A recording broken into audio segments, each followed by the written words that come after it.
Pariyatti Audiobooks presents Dana, the Practice of Giving, selected essays edited by Bhikkhu Bodhi, narrated by Judy Swift.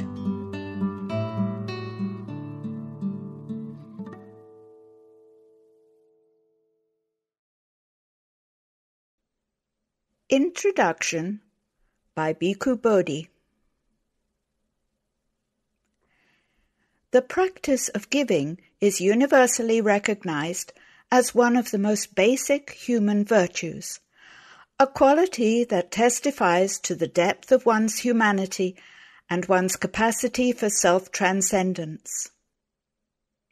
In the teaching of the Buddha, too, the practice of giving claims a place of special eminence, one which singles it out as being, in a sense, the foundation and seed of spiritual development. In the Pali Suttas, or discourses, we read time and again that talk on giving, dana kata, is invariably the first topic to be discussed by Buddha in his graduated exposition of the Dhamma.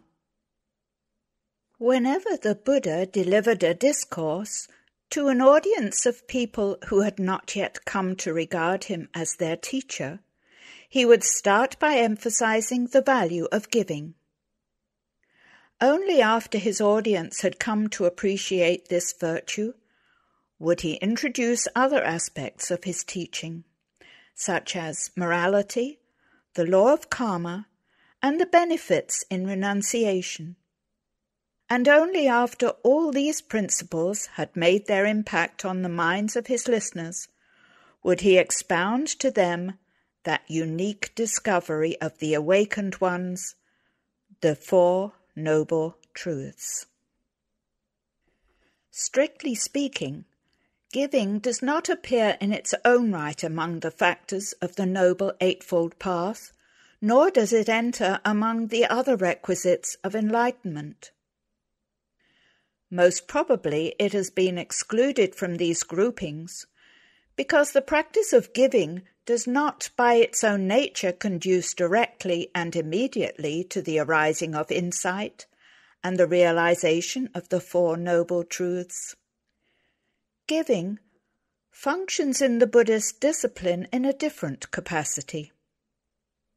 It does not come at the apex of the path as a factor constituent of the process of awakening, but rather it serves as a basis and preparation which underlies and quietly supports the entire endeavor to free the mind from the defilements.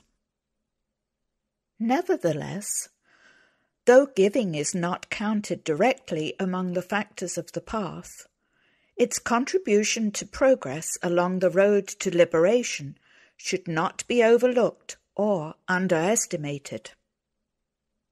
The prominence of this contribution is underscored by the place which the Buddha assigns to giving in various sets of practices he has laid down for his followers. Besides appearing as the first topic in the graduated exposition of the Dhamma, the practice of giving also figures as the first of the three bases of meritorious deeds, as the first of the four means of benefiting others, and as the first of the 10 paramis, or perfections. The latter are the sublime virtues to be cultivated by all aspirants to enlightenment, and to the most exalted degree by those who follow the way of the Bodhisattva, aimed at the supreme enlightenment of perfect Buddhahood. Regarded from another angle, giving can also be identified with the personal quality of generosity. This angle highlights the practice of giving not as the outwardly manifest act by which an object is transferred from oneself to others, but as the inward disposition to give, a disposition which is strengthened by outward acts of giving, and which in turn makes possible still more demanding acts of self-sacrifice. Generosity is included among the essential attributes of the Saparissa, the good or superior person, along with such other qualities as faith, morality, learning, and wisdom. Viewed as the quality of generosity, giving has a particularly intimate connection to the entire movement of the Buddha's path. For the goal of the path is the destruction of greed, hate, and delusion, and the cultivation of generosity directly debilitates greed and hate, while facilitating that pliancy of mind that allows for the eradication of delusion. The present Wheel publication has been compiled in order to explore in greater depth this cardinal Buddhist virtue, the practice of giving, which in writings on applied Buddhism is so often taken for granted that it is usually passed over without comment. In this issue, 4 practicing Buddhists of today, all of whom combine a textual knowledge of the Buddhist teachings with a personal commitment to the path, set forth their understanding of the various aspects of giving and examine it in relation to the wider body of Dhamma practice. The collection concludes with a translation of an older document, the description of the Bodhisattva's practice of giving by the medieval commentator Acharya Dhammapala. This has been extracted from his treatise on the Paramis, found in his commentary to the Chariyapitaka.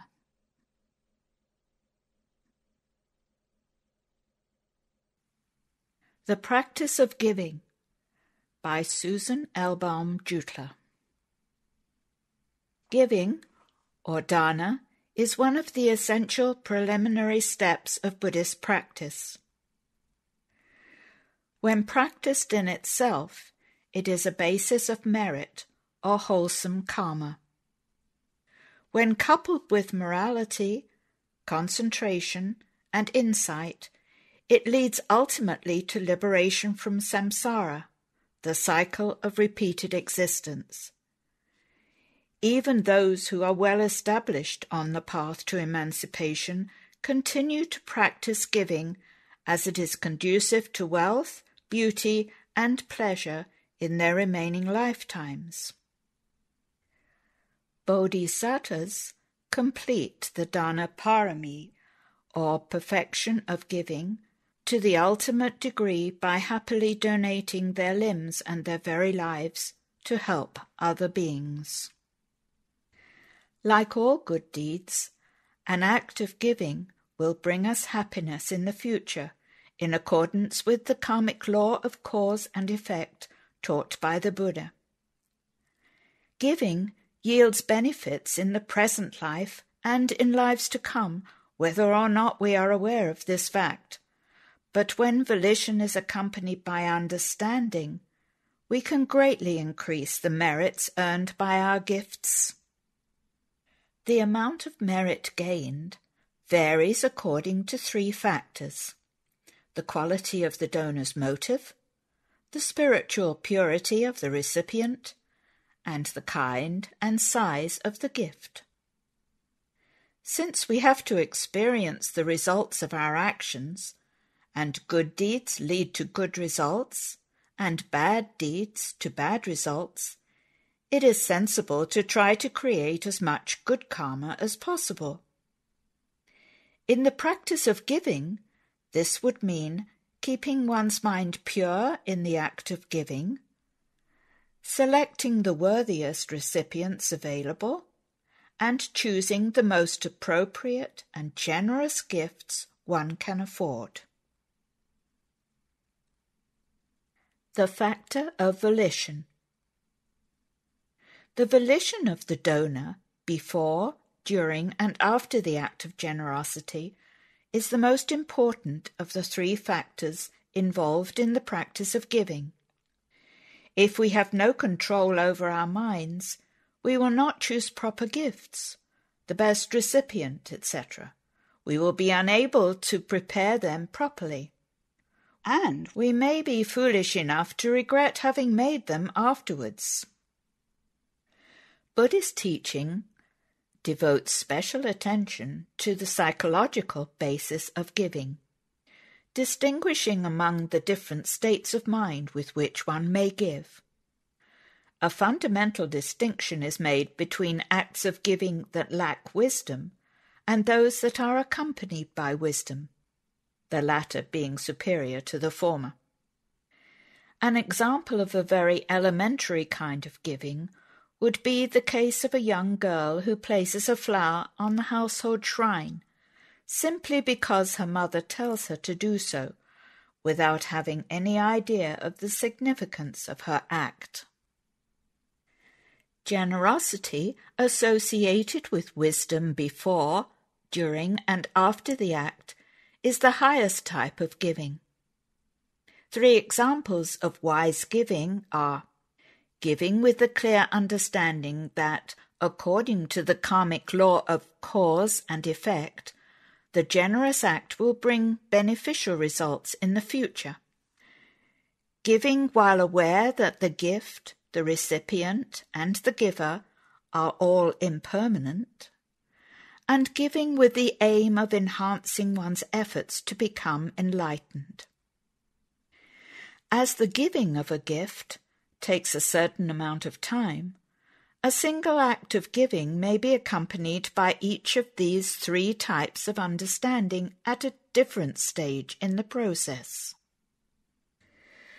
The most excellent motive for giving is the intention that it strengthen one's efforts to attain nibbana. Liberation is achieved by eliminating all the mental defilements which are rooted in the delusion of a controlling and lasting I. Once this illusion is eradicated, selfish thoughts can no longer arise.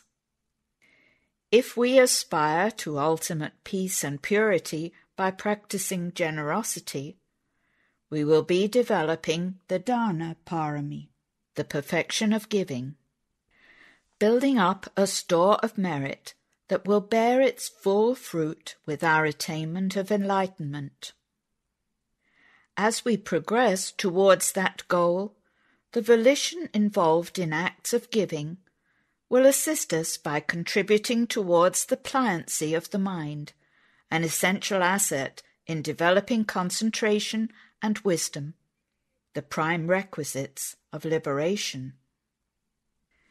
Aryas, or noble ones, those who have attained any of the 4 stages of holiness, always give with pure volition, because their minds function on the basis of wisdom. Those below this level sometimes give carelessly or disrespectfully, with unwholesome states of mind. The Buddha teaches that in the practice of giving, as in all bodily and verbal conduct, it is the volition accompanying the act that determines its moral quality. If one is offering something to a monk, doing so without adopting a respectful manner would not be proper. Throwing a coin to a beggar in order to get rid of him would also be considered a defilement of giving. One should think carefully about the relevance and the timing of a gift for it to bring the best results. A gift given through an intermediary, for example having a servant give food to a monk rather than giving it by one's own hand, also detracts from the value of the gift. When one gives without realizing that one must experience the results of one's deeds, an act of giving again diminishes in meritorious potency. If one only plans on giving a donation but does not fulfill one's plan, the merit earned will be very slight. Thus we should always follow up our intentions of generosity expeditiously, unless something intervenes to prevent our doing so. If, after having given a gift, we should subsequently regret our action, most of the merit of the deed will be lost. A moral person gives politely and respectfully. Whether the gift is spontaneous or planned, he or she will make sure that the timing and contents of the gift are appropriate for the receiver. Many housewives in Buddhist countries regularly invite a few monks to their homes to receive alms food early in the day.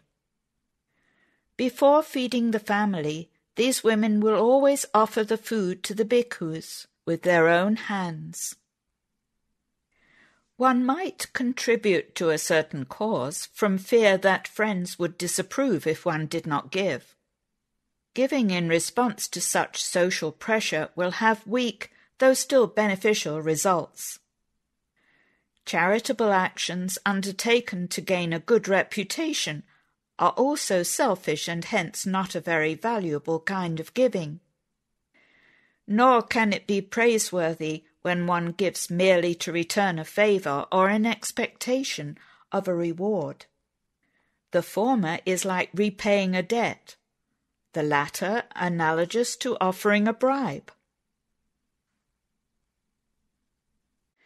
The recipient of gifts. The purity of the recipient is another factor which helps determine the karmic fruitfulness of a gift. The worthier the receiver, the greater the benefits that will come to the donor. Hence it is good to give to the holiest people available. The Buddha teaches that the worthiest recipients of gifts are the Aryas, the noble ones such as the Buddha himself, and those of his disciples who have reached the supramundane paths and fruits. For it is their purity of mind, attained by wisdom, that makes the act of giving capable of yielding abundant benefits. Therefore, to earn the maximum merit, we should give as much as we can and as often as possible to the noble ones. Gifts to a bhikkhu who strives for the state of a noble one, or to a Buddhist meditator who lives by the 5 precepts, will also yield bountiful results. When Aryas accept offerings, they do so to provide an opportunity for the donor to earn merit. Non-returners and arahats in particular, who have attained the 2 highest stages of sanctity, have eliminated desire for sense objects. Thus, when they are given gifts, their minds remain detached from the objects presented and are filled with compassion for the giver. The story of Sivali in the Dhammapada commentary is an example of the great merit which even a small gift can yield when presented to the Sangha led by the Buddha. At the time of Vipassana Buddha, the citizens of a country were competing with their king to see who could make the greatest offering to the Buddha and Sangha. The citizens had obtained everything for their offering except fresh honey, and they sent out several messengers, each with plenty of money, to buy the missing ingredient. One of these men met a villager who happened to be bringing a newly harvested honeycomb into the city for sale. The messenger was only able to buy it from the peasant when he had offered his entire allowance of 1,000 pieces of money, which was far more than a single honeycomb was worth. The villager said, "Are you crazy? This honey isn't worth a farthing, but you offer me 1,000 pieces of money for it? What is the explanation for this?" The other man told him that the honey was worth so much to him because it was the final item on the menu for the citizen's offering to the Buddha. The peasant spontaneously replied, "If that is the case, I will not sell it to you for a price. If I may receive the merit of the offering, I will give it to you." The citizens were impressed with the faith of this man, who so readily gave up a windfall and enthusiastically agreed that he should receive the merit of the offering. Because of this simple gift, at the time of Vipassana Buddha, the villager was reborn numerous times in celestial planes, and then became the prince who inherited the throne of Benares. In his final lifetime, he became the elder Sivali and attained arahantship as a disciple of the present Buddha.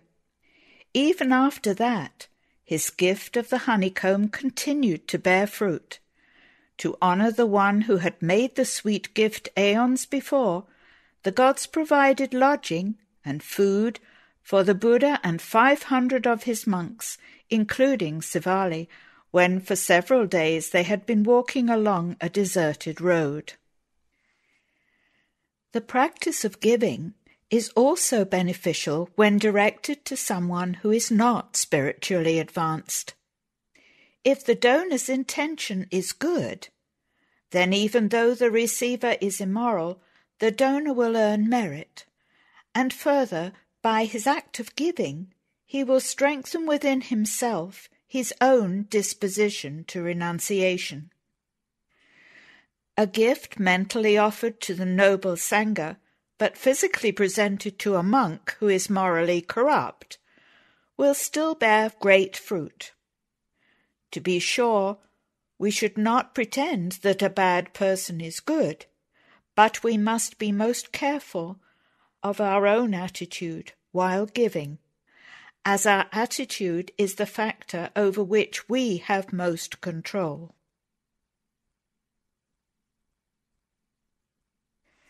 The objects to be given. The third factor involved in giving is the gift itself, which can be either material or immaterial. Dhammadana, the gift of the noble teaching, is said by the Buddha to excel all other gifts. Those who expound his teachings, monks who preach sermons or recite from the Tipitaka, teachers of meditation, frequently share the truth, thus practicing the highest kind of generosity.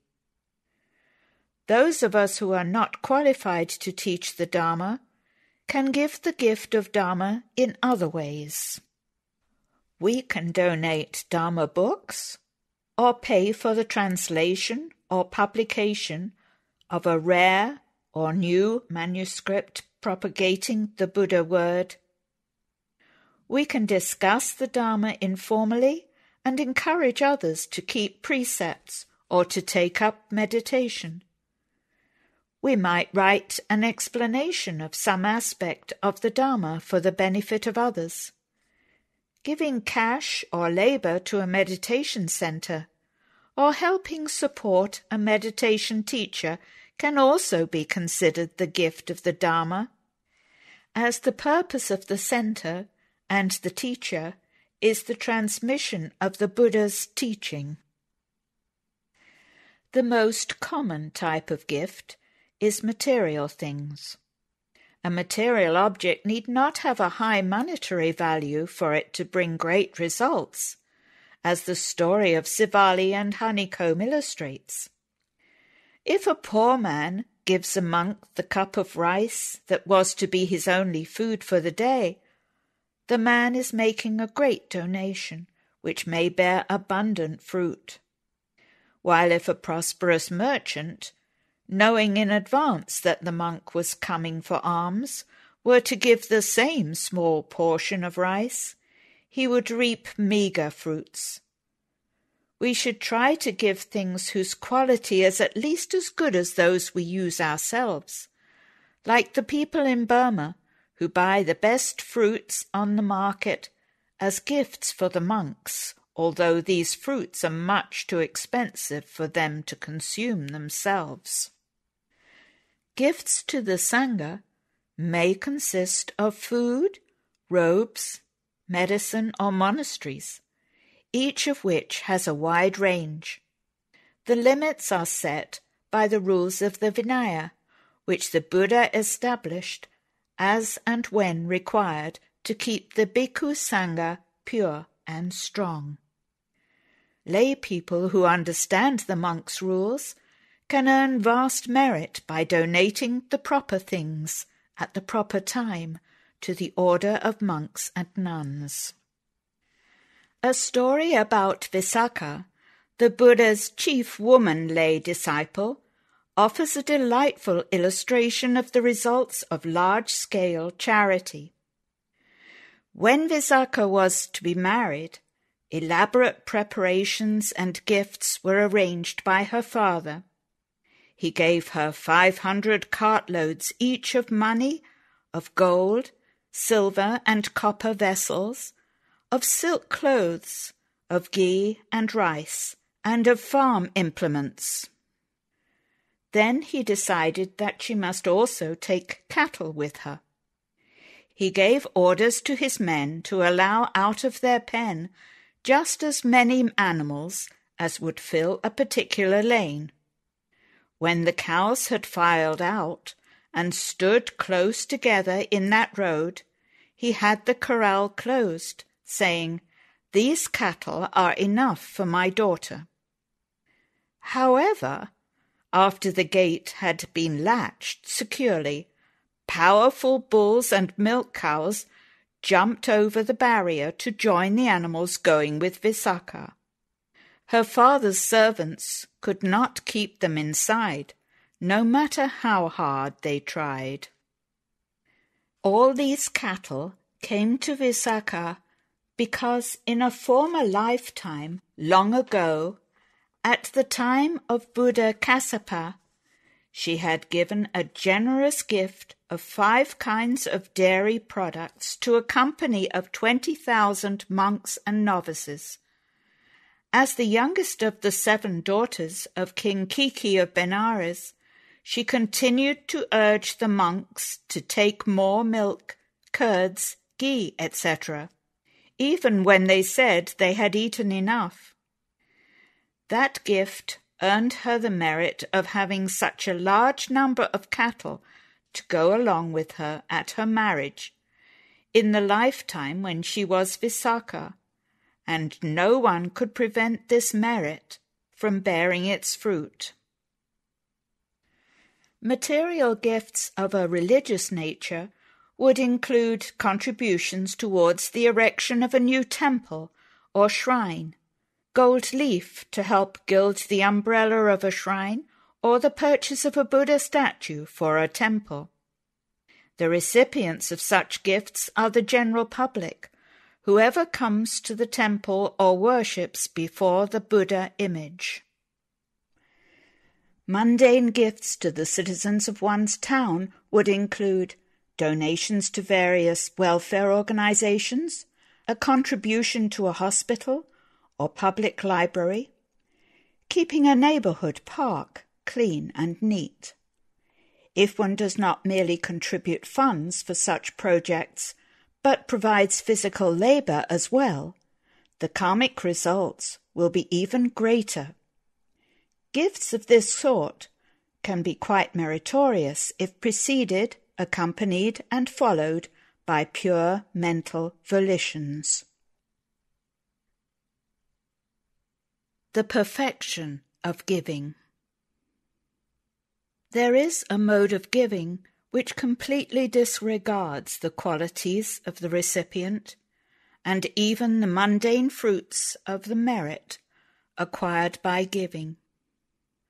Such generosity springs from the motive of renunciation. The thought of eliminating one's attachment to one's possessions and thus aims at giving away the dearest and most difficult gifts.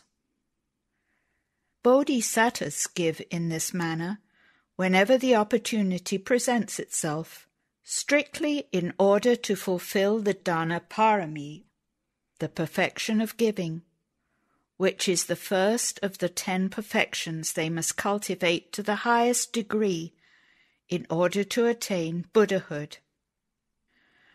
A bodhisattva's work to complete the perfection of giving demands much more of him than other beings could emulate.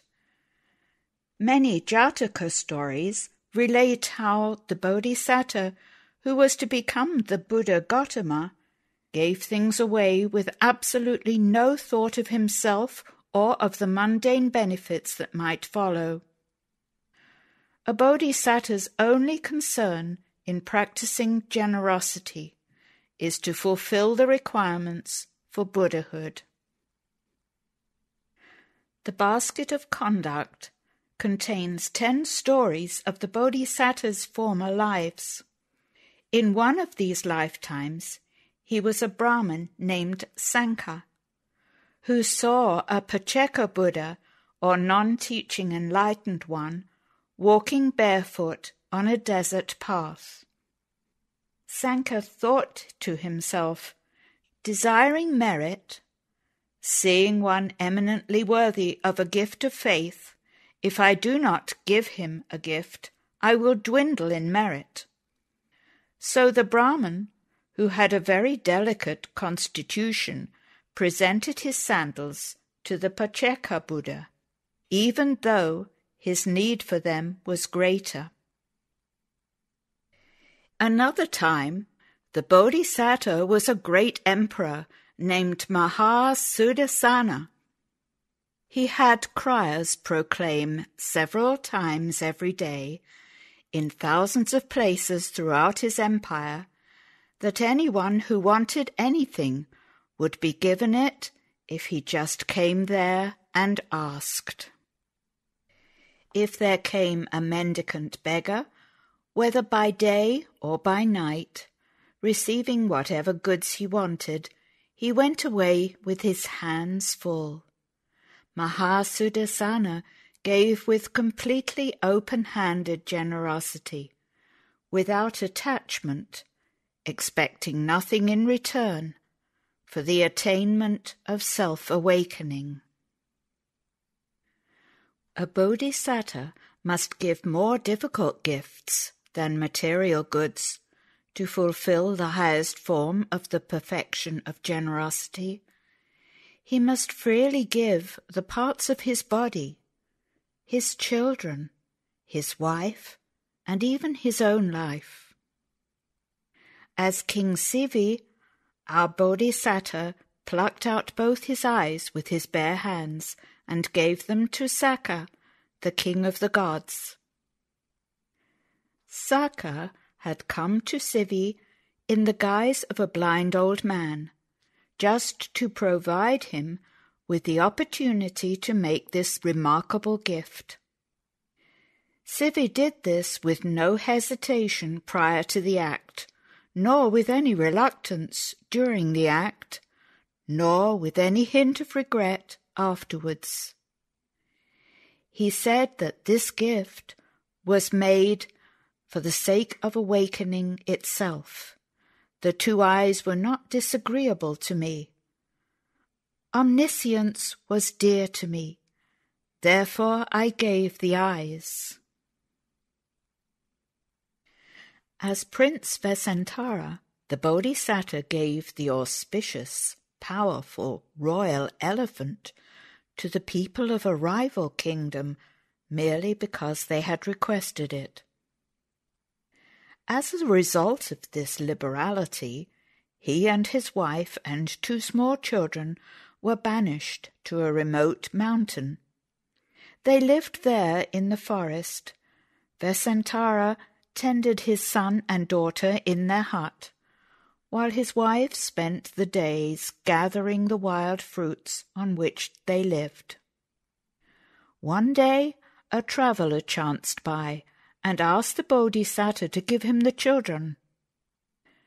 Vesantara gave them away without any hesitation at all, Later he gave away his virtuous wife too. Neither child was disagreeable to me. The Lady Maddie was not disagreeable. Omniscience was dear to me. Therefore I gave away those who were dear. It should be noted that at that time a man's children and wife were generally considered his property. Ages before, the Lady Maddie had aspired to be the wife of the Bodhisattva and to share whatever trials he had to undergo along the path to Buddhahood. The result of her own karma complemented Prince Vesantara's volition and led to her being given away.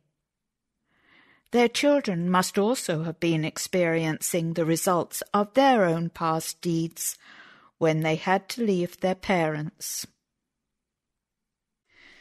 Another time, the Bodhisattva took birth as a wise hare.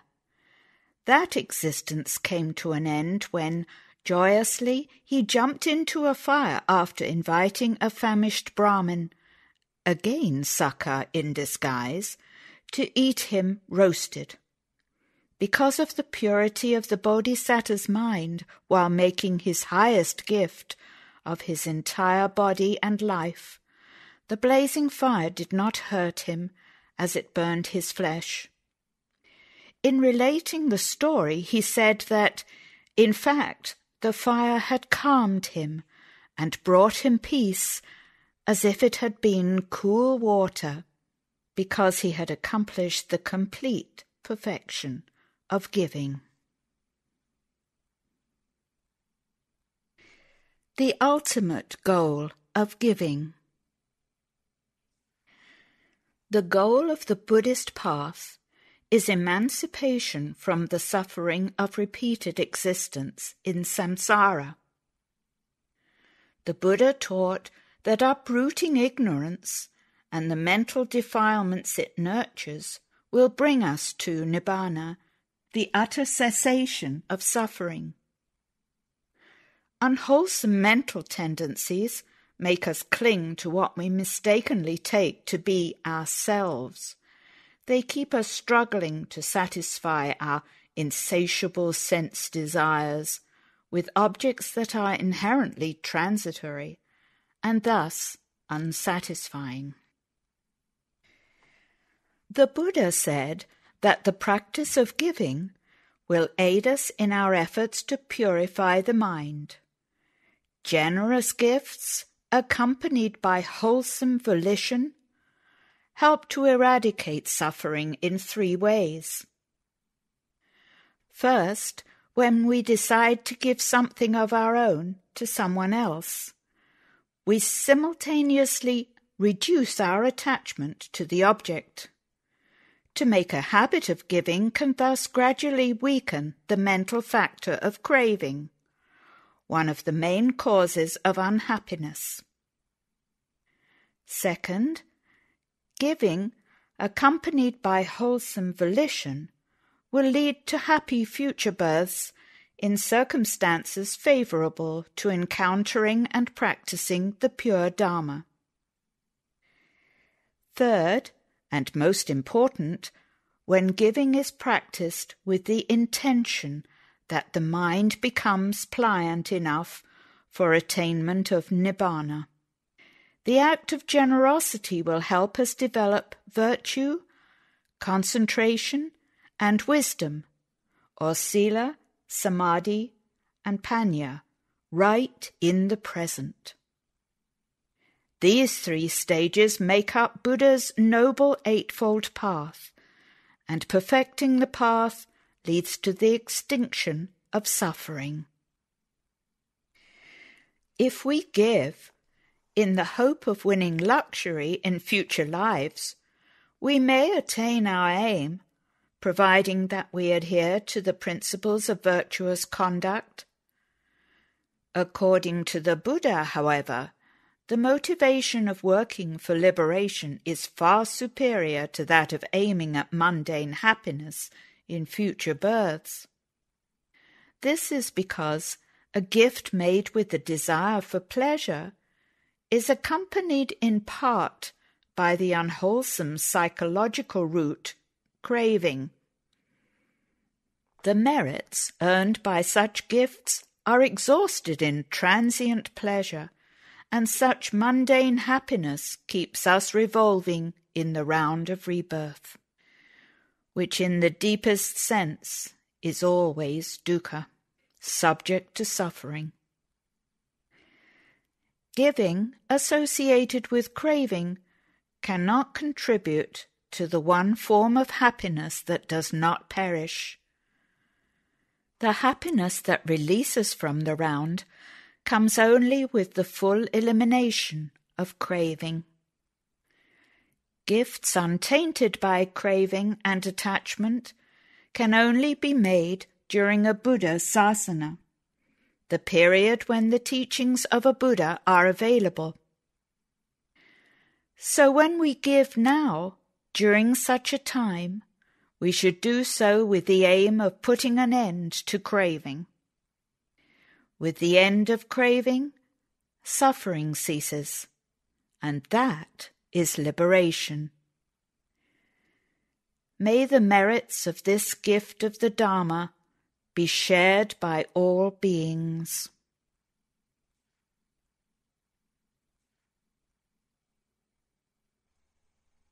Giving in the Pali Canon by Lily De Silva. Dana, giving, is extolled in the Pali Canon as a great virtue. It is, in fact, the beginning of the path to liberation. When the Buddha preaches to a newcomer, he starts his graduated sermon with an exposition on the virtues of giving. Of the three bases for the performance of meritorious deeds, giving is the first, the other two being virtue and mental culture. It is also the first of the 10 paramita, perfected by a Buddha.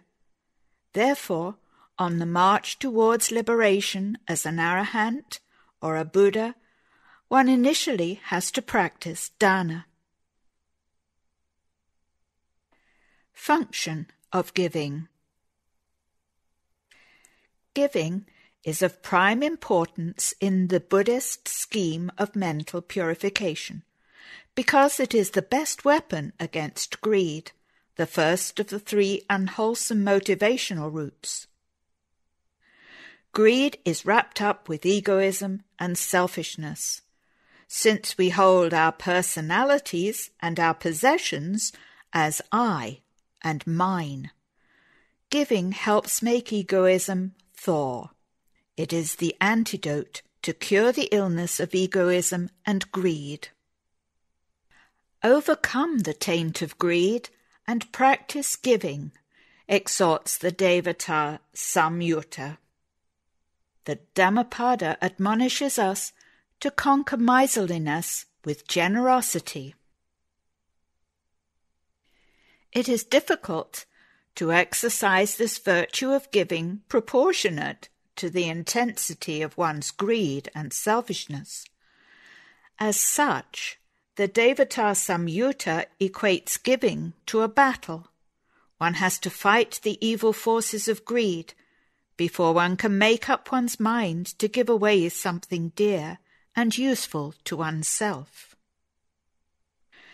The Latukikopama Sutta illustrates how a man, lacking in spiritual strength, finds it hard to give up a thing he has been used to. A small quail can come to death when it gets entangled, even in a useless rotten creeper.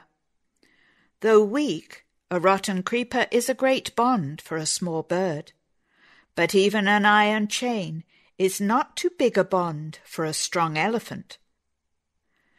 Similarly, a poor, wretched man of weak character would find it difficult to part with his shabby, meagre belongings, while a strong-charactered king will even give up a kingdom once convinced of the dangers of greed. Miserliness is not the only hindrance to giving. carelessness and ignorance of the working of karma and survival after death are equally valid causes. If one knows the moral advantages of giving, one will be vigilant to seize opportunities to practice this great virtue.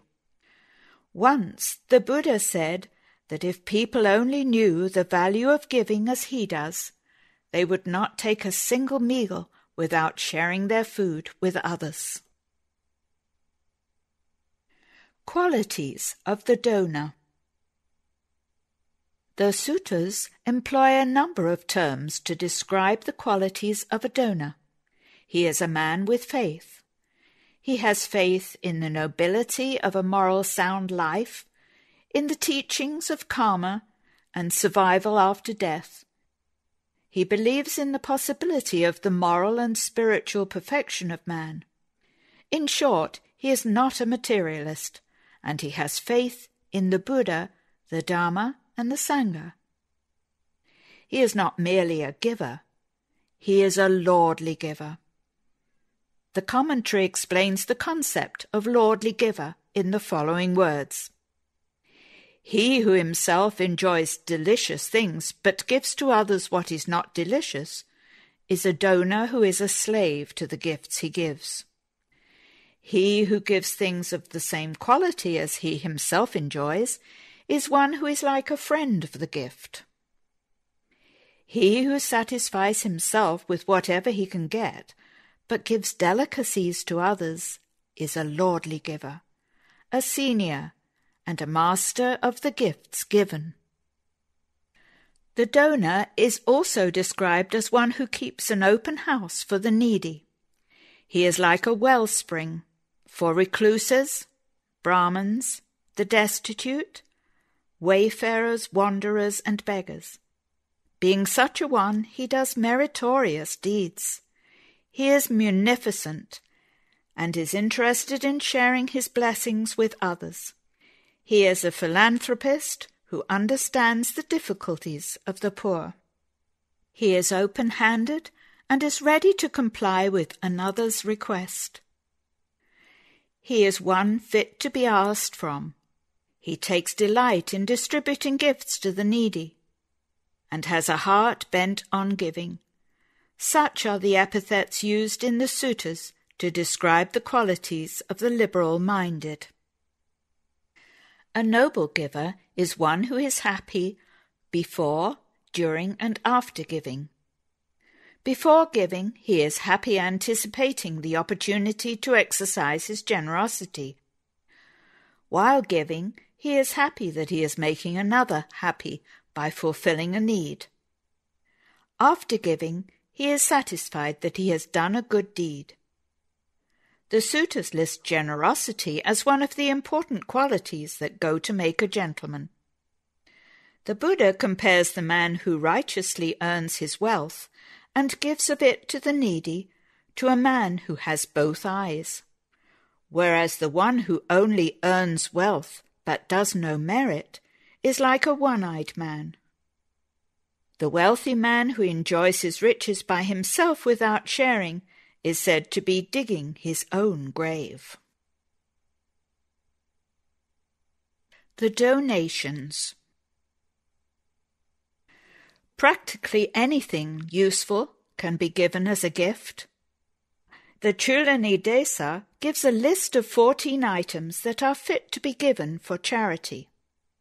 They are robes, alms food, dwelling places, medicine, and other requisites for the sick, food, drink, clothes, vehicles, garlands, perfumes, unguent, beds, houses, and lamps. It is not necessary to have much to practice generosity, for one can give according to one's means. Gifts given from one's meagre resources are considered very valuable. If a person leads a righteous life, even though he ekes out a bare existence on gleanings, looks after his family according to his means, but makes it a point to give from his limited stores, His generosity is worth more than 1,000 sacrifices.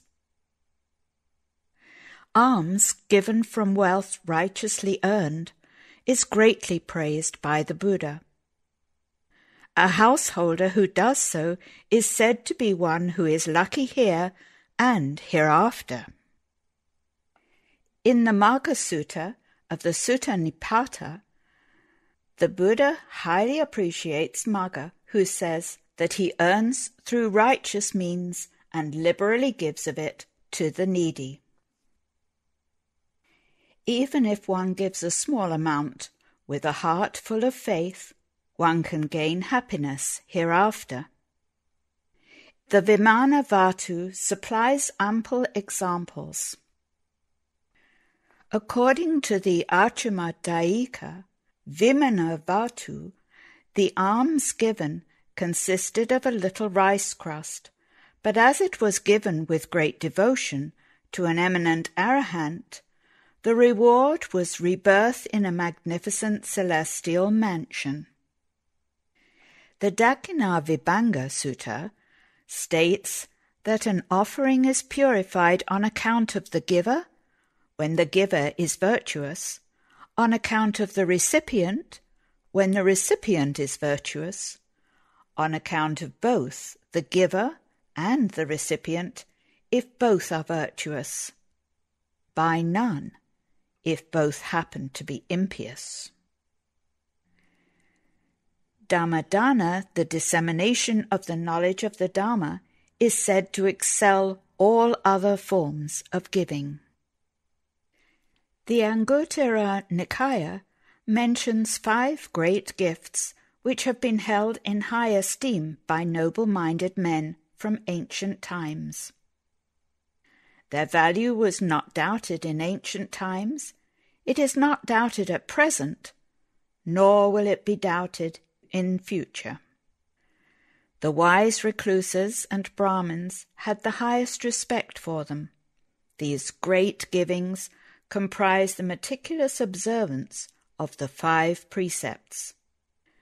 By doing so, one gives fearlessness, love, and benevolence to all beings. If one human being can give security and freedom from fear to others by his behavior, that is the highest form of dana one can give, not only to mankind, but to all living beings. The Doni. The suttas also describe the person to whom alms should be given.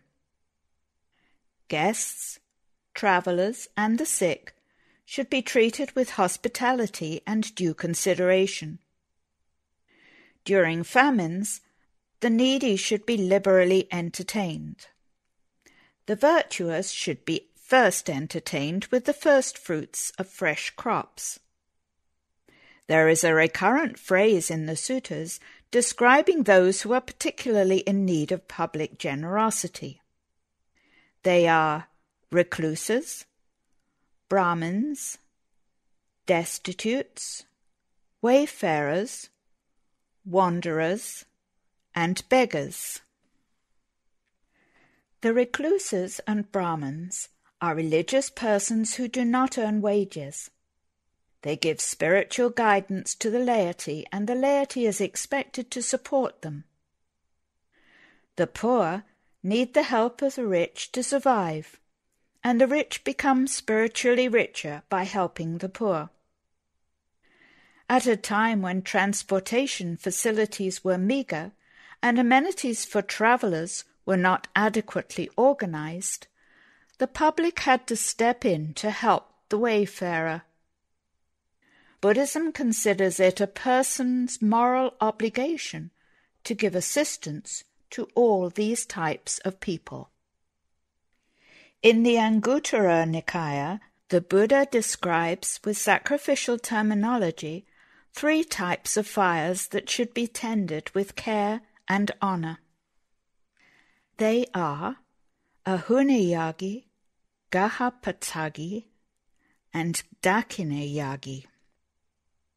the Buddha explained that ahunayagi means one's parents, and they should be honored and cared for. Gahapatagi means one's wife and children, employees and dependents. Dakinayagi represents religious persons who have either attained the goal of arahantship or have embarked on a course of training for the elimination of negative mental traits. All these should be cared for and looked after as one would tend a sacrificial fire. According to the Mahamangala Sutta, offering hospitality to one's relatives is one of the great auspicious deeds a lay person can perform. King Kosala once asked the Buddha to whom alms should be given. The Buddha replied that alms should be given to those by giving to whom one becomes happy. Then the king asked another question: to whom should alms be offered to obtain great fruits? The Buddha discriminated the two as different questions and replied that alms offered to the virtuous bear great fruit. He further clarified that offerings yield great fruit when made to virtuous recluses who have eliminated the 5 mental hindrances and cultivated moral habits, concentration, wisdom, emancipation, and knowledge, and vision of emancipation. In the Sakka Samyutta, Sakka asked the same question from the Buddha. Gifts given to whom bring the greatest results? The Buddha replied that what is given to the Sangha bears the greatest results. Here the Buddha specifies that what he means by Sangha is the community of those upright, noble individuals who have entered the path and who have established themselves in the fruit of saintship, and who are endowed with morality, concentration, and wisdom. It is important to note that Sangha, according to the Vinaya, means a sufficient group of monks to represent the order of monks for various ecclesiastical purposes. But in the suttas, Sangha means the 4 pairs of noble individuals, or 8 particular individuals, i.e. those who are on the path to stream entry, once returning, non-returning, and arahantship, and those who have obtained the fruits thereof. The Magga Sutta gives a detailed account of the virtues of the arahant, to show to whom alms should be offered by one desiring merit. The Brahmana Samyutta maintains that offerings bear greatest results when they are made to those who know their previous lives, who have seen heavens and hells, who have put an end to birth, who have realized ultimate knowledge.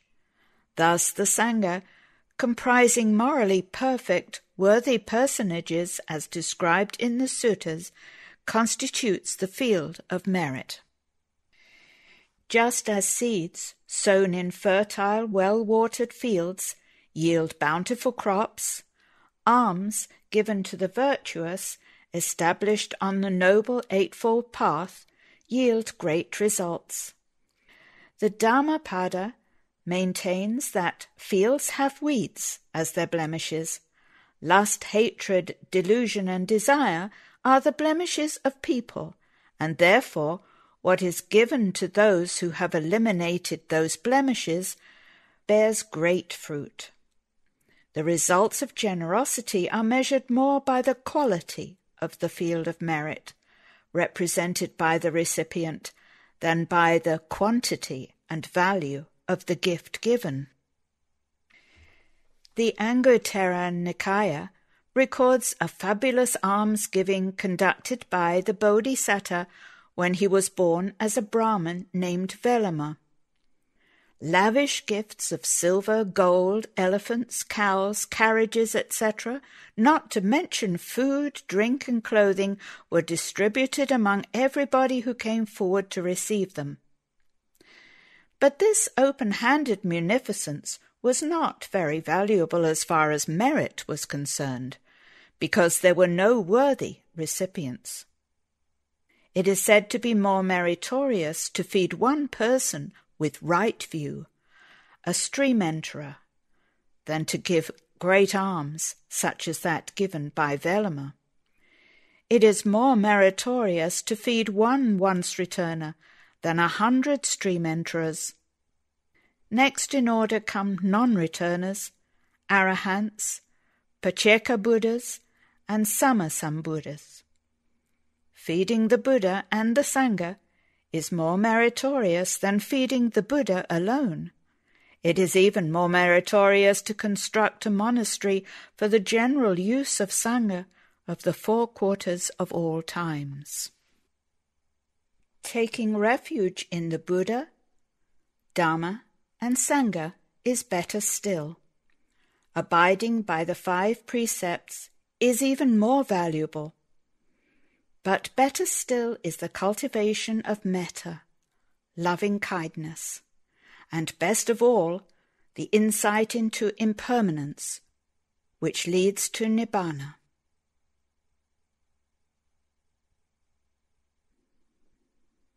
The motivation for giving. The suttas record various motives for exercising generosity. The Anguttara Nikaya enumerates the following 8 motives. 1. One gives with annoyance, or as a way of offending the recipient, or with the idea of insulting him. 2. Fear also can motivate a person to make an offering. 3. One gives in return for a favour done to oneself in the past. 4. One also may give with the hope of getting a similar favour for oneself in the future. 5. One gives because giving is considered good. 6. I cook, they do not cook. It is not proper for one who cooks not to give to those who do not cook. Some give urged by such altruistic motives. 7. Some give alms to gain a good reputation. 8. Still others give alms to adorn and beautify the mind. Favoritism, ill will, and delusion are also listed as motives for giving. Sometimes alms are given for the sake of maintaining a long-standing family tradition. Desire to be reborn in heaven after death is another dominant motive.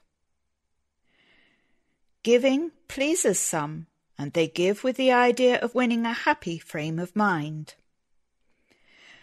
But it is maintained in the suttas that alms should be given without any expectations. Nor should alms be given with attachment to the recipient. If one gives with the idea of accumulating things for later use, that is an inferior act of giving. If one gives with the hope of enjoying the result thereof after death, that is also an inferior act of giving.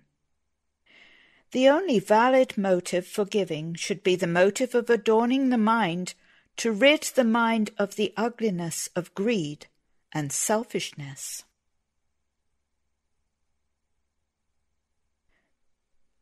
The manner of giving. The suttas lay much emphasis on the manner of giving. The attitude of the donor in the act of giving makes a world of difference for the goodwill between the donor and recipient, irrespective of whether the gift given is big or small. Alms should be given in such a way that the donee does not feel humiliated, belittled, or hurt. The needy ask for something with a sense of embarrassment, and it is the duty of the donor not to make him feel more embarrassed and make his already heavy burden still heavier. Alms should be given with due consideration and respect. The recipient should be made to feel welcome. It is when a gift is given with such warmth that a cohesive, mutually enriching friendliness emerges between the donor and donee. One should give with one's own hand. The personal involvement in the act of giving is greatly beneficial. This promotes rapport between the donor, the donee, and that is the social value of giving. Society is welded in unity with care and concern for one another when generosity is exercised with a warm sense of personal involvement. One should not give as alms what is only fit to be thrown away. One should be careful to give only what is useful and appropriate. One should not give in such a callous manner so as to make the donee not feel like coming back again. Giving with faith is much extolled in the suttas, especially when offering alms to the clergy. One should do so with due deference and respect, taking delight in the opportunity one has got to serve them. One should also give at the proper time to meet a dire need. Such timely gifts are most valuable as they relieve the anxiety and stress of the suppliant. One should give with altruistic concerns, with the sole intention of helping another in difficulty. In the act of giving, one should take care not to hurt oneself or another. Giving with understanding and discretion is praised by the Buddha. If a gift contributes to the well-being of the donee, it is wise to give. If the gift is detrimental to the welfare of the donee, one should be careful to exercise one's discretion. Giving, as described above, is highly commended as noble giving. More than what is given, it is the manner of giving that makes a gift valuable. One may not be able to afford a lavish gift, but one can always make the recipient feel cared for by the manner of giving.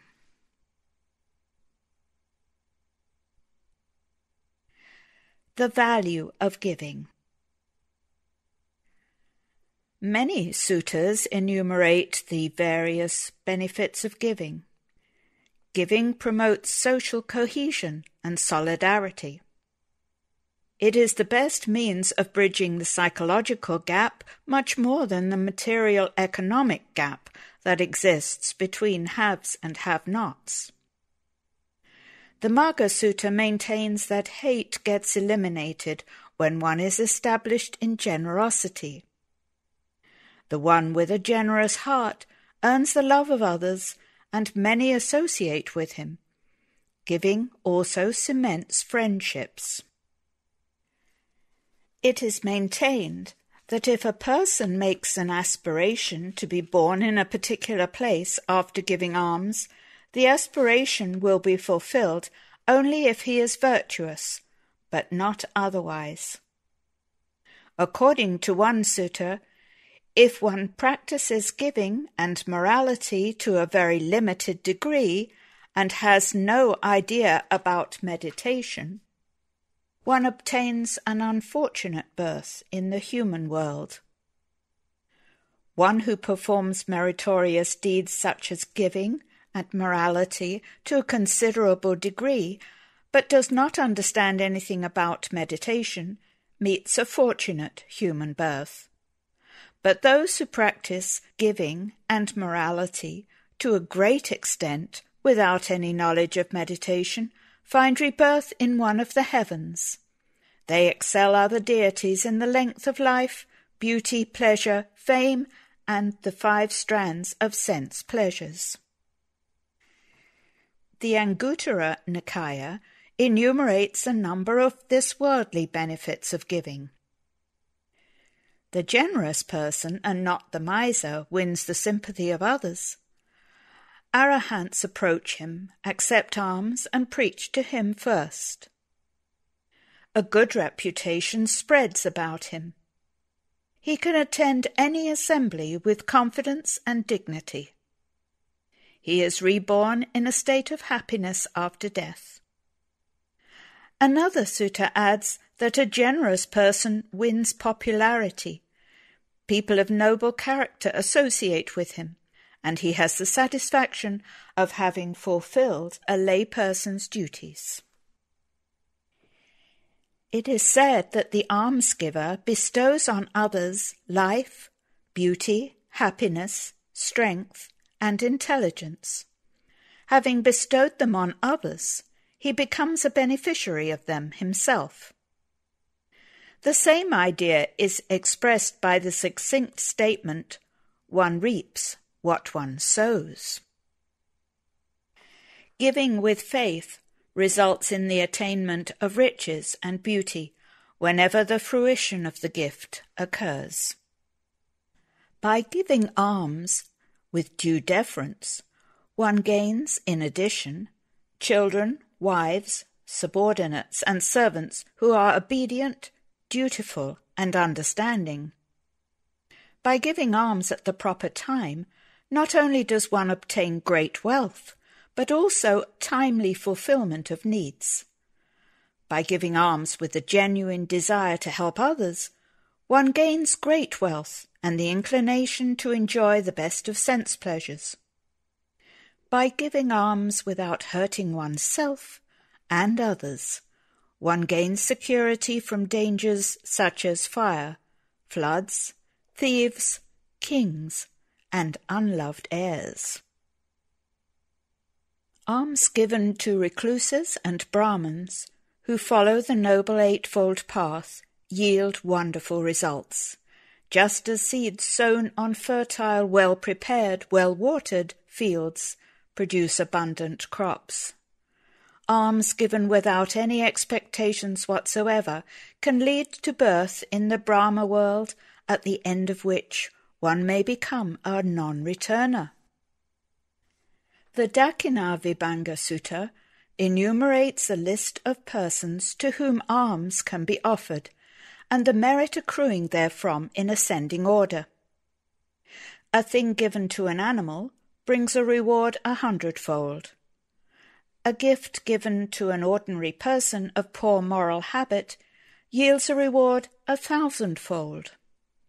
A gift given to a virtuous person yields a reward 100,000-fold. When a gift is given to one on the path to stream entry, the yield is incalculable and immeasurable. So what can be said of a gift given to a stream enterer, a once returner, a non-returner, an arahant, a Pacceka Buddha, and a fully enlightened Buddha? The same sutta emphasizes that a gift given to the Sangha as a group is more valuable than a gift offered to a single monk in his individual capacity. It is said that in the distant future there will be Buddhist monks who wear only a yellow collar as a distinguishing clerical mark, who are immoral and of evil character.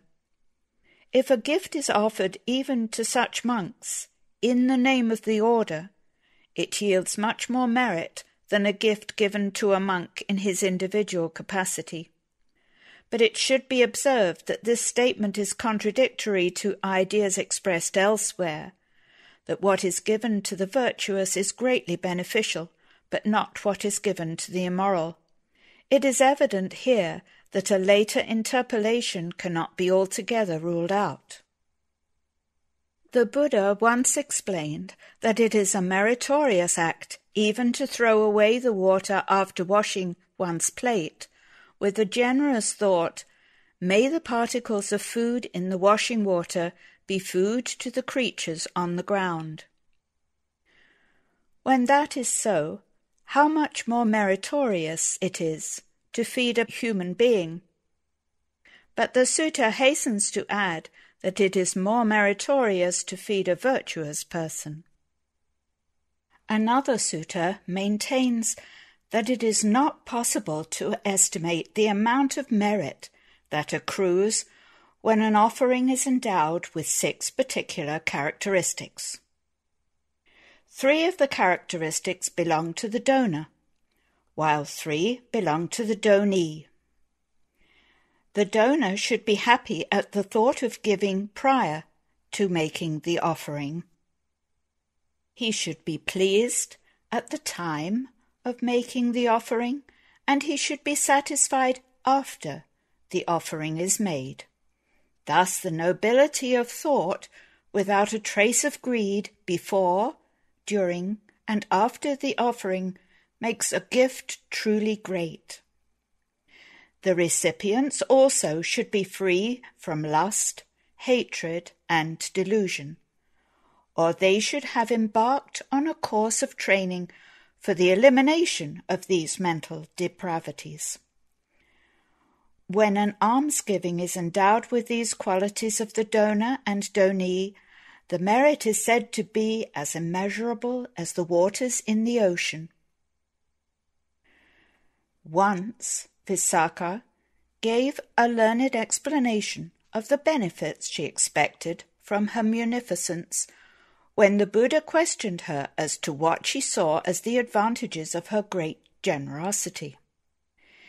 She said that when she hears that a particular monk or nun has attained any of the fruit of recluseship, and if that monk or nun has visited Savatthi, she would be certain that he or she has partaken of the offerings she constantly makes. When she reflects that she has contributed in some measure to his or her spiritual distinction, great delight arises in her. Joy arises in her mind that is delighted. When the mind is joyful, the body relaxes. When the body relaxes, a sense of ease is experienced, which helps the mind to be concentrated. That will help development of the spiritual faculties, spiritual powers, and factors of enlightenment. These are advantages she hopes for by her munificence. The Buddha was so pleased with her erudite reply that he exclaimed, "Sadhu, sadhu, sadhu," in approbation. It is evident that giving alone is not sufficient for one to make an end of suffering. Anathapindika, who was pronounced by the Buddha as the foremost among almsgivers, became only a stream enterer. It is specifically said that dana has to be fortified by sila, morality, if it is to produce good results.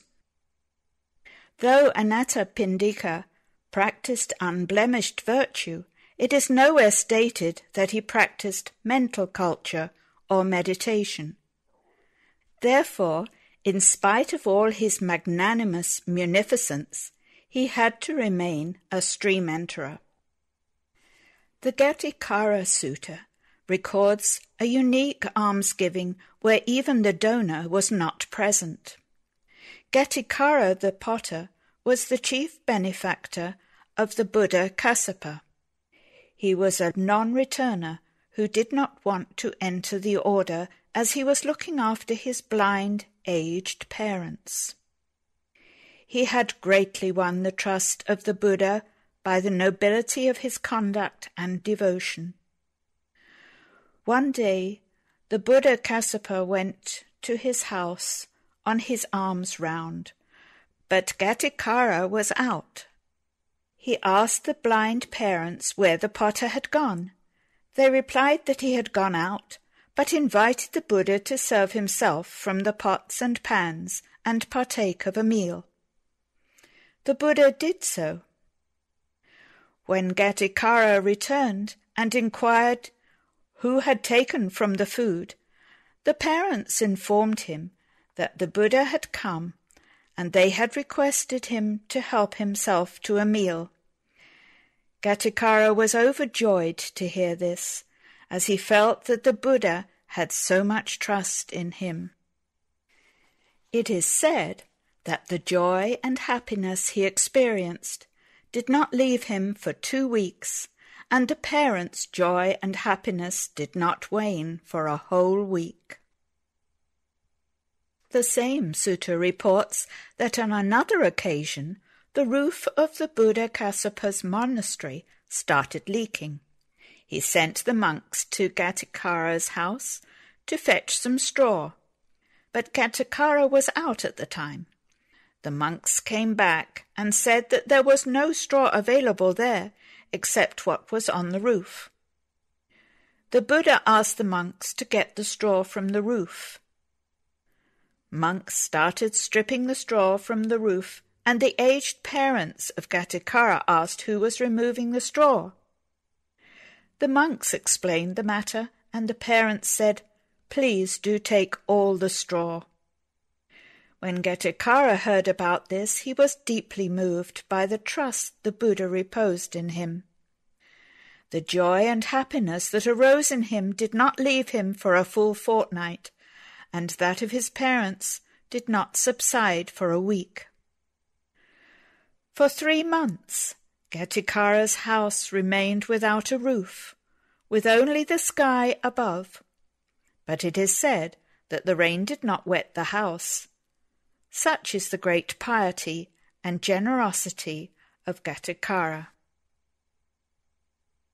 As mentioned at the beginning of this essay, dana is the first of the meritorious deeds. It is also one of the 4 benevolent ways of treating others. But it is noteworthy that in the list of virtues required for liberation, such as those included among the 37 requisites of enlightenment, dana never occurs as a required virtue. Instead of dana, chaga or generosity is included in some of the lists, such as the 5 qualities, faith, virtue, learning, generosity, and wisdom. Perhaps there is a slight difference between dana and chaga when considered as virtues ingrained in the mind. Dana is the very practical act of giving. Chaga is the generous attitude ingrained in the mind by the repeated practice of dana. The word chaga literally means giving up, abandonment, and it is an indication that the close-fisted selfish grip one has on one's possessions is loosened by chaga. It is possible to give alms even out of negative motives such as favoritism, ill will, fear, delusion, desire for a good reputation, etc., but chaga is the positive virtue of a generous disposition. Buddhism teaches a gradual process of emptying oneself. It starts with giving away one's external possessions. When the generous dispositional trait sets in and is fortified by the deepening insight into the real nature of things, one grows disenchanted with sense pleasures. At this stage, one gives up household life and seeks ordination. Next comes the emptying of sensory inputs by guarding the sense doors. Through meditation, one empties oneself of deep-seated defilements and fills oneself with positive, noble qualities. But this whole process of bailing out negativities starts with dana, the practice of giving.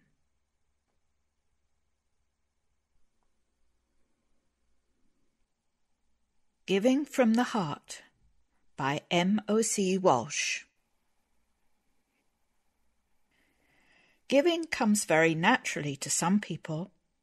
They enjoy giving and are unhappy if they cannot do so. And though it is obvious that one can give foolishly, it is in general a very good and meritorious thing to give. This is recognized in probably all religions. In Christianity, we are told that it is more blessed to give than to receive. And in Islam, there is a positive injunction to give part of one's wealth to the poor. Perhaps, however, we ought to start by squarely facing a point which may worry some people: the question of giving to the Sangha. In a phrase which lay Buddhists may frequently hear chanted, or even chant themselves, the Sangha is described as anuttaram punyaketam lokasa, an unequalled field of merit-making for the world, meaning that the merit to be gained by giving to the Sangha is unequalled. Well, of course, not all the lay people who hear or join in such chanting know what the words mean, but of those who do, Westerners who are Buddhists or Buddhist sympathizers sometimes react to this notion with a degree of indignation, considering the words tactless or worse. In fact, some, whose conditioning was at least partly under the influence of the Lutheran Christian tradition, are reminded of the abuses to which Martin Luther objected in the church of his day, when good deeds were very largely associated in the popular mind with maintaining priests and monks, who, in some cases at least, were idle and corrupt, in the style to which they were accustomed. Such misgivings are perhaps understandable, but can be countered by a proper explanation, and will in any case not take root, provided the Sangha is patently seen to be well conducted. The traditional Buddhist community consists of 4 groups: monks, nuns, male and female lay followers. Though the original order of nuns has died out, there are women who have undertaken the holy life and live virtually as nuns, and there is every indication that their numbers will grow. The relation between the first 2 groups and the latter 2 is one of symbiosis. After all, the Sangha has a priceless gift to give, the gift of the Dhamma. According to the Dhammapada, the gift of Dhamma excels all other gifts. Members of the Sangha also have an inescapable obligation to live according to the Vinaya, and to strive continuously for enlightenment.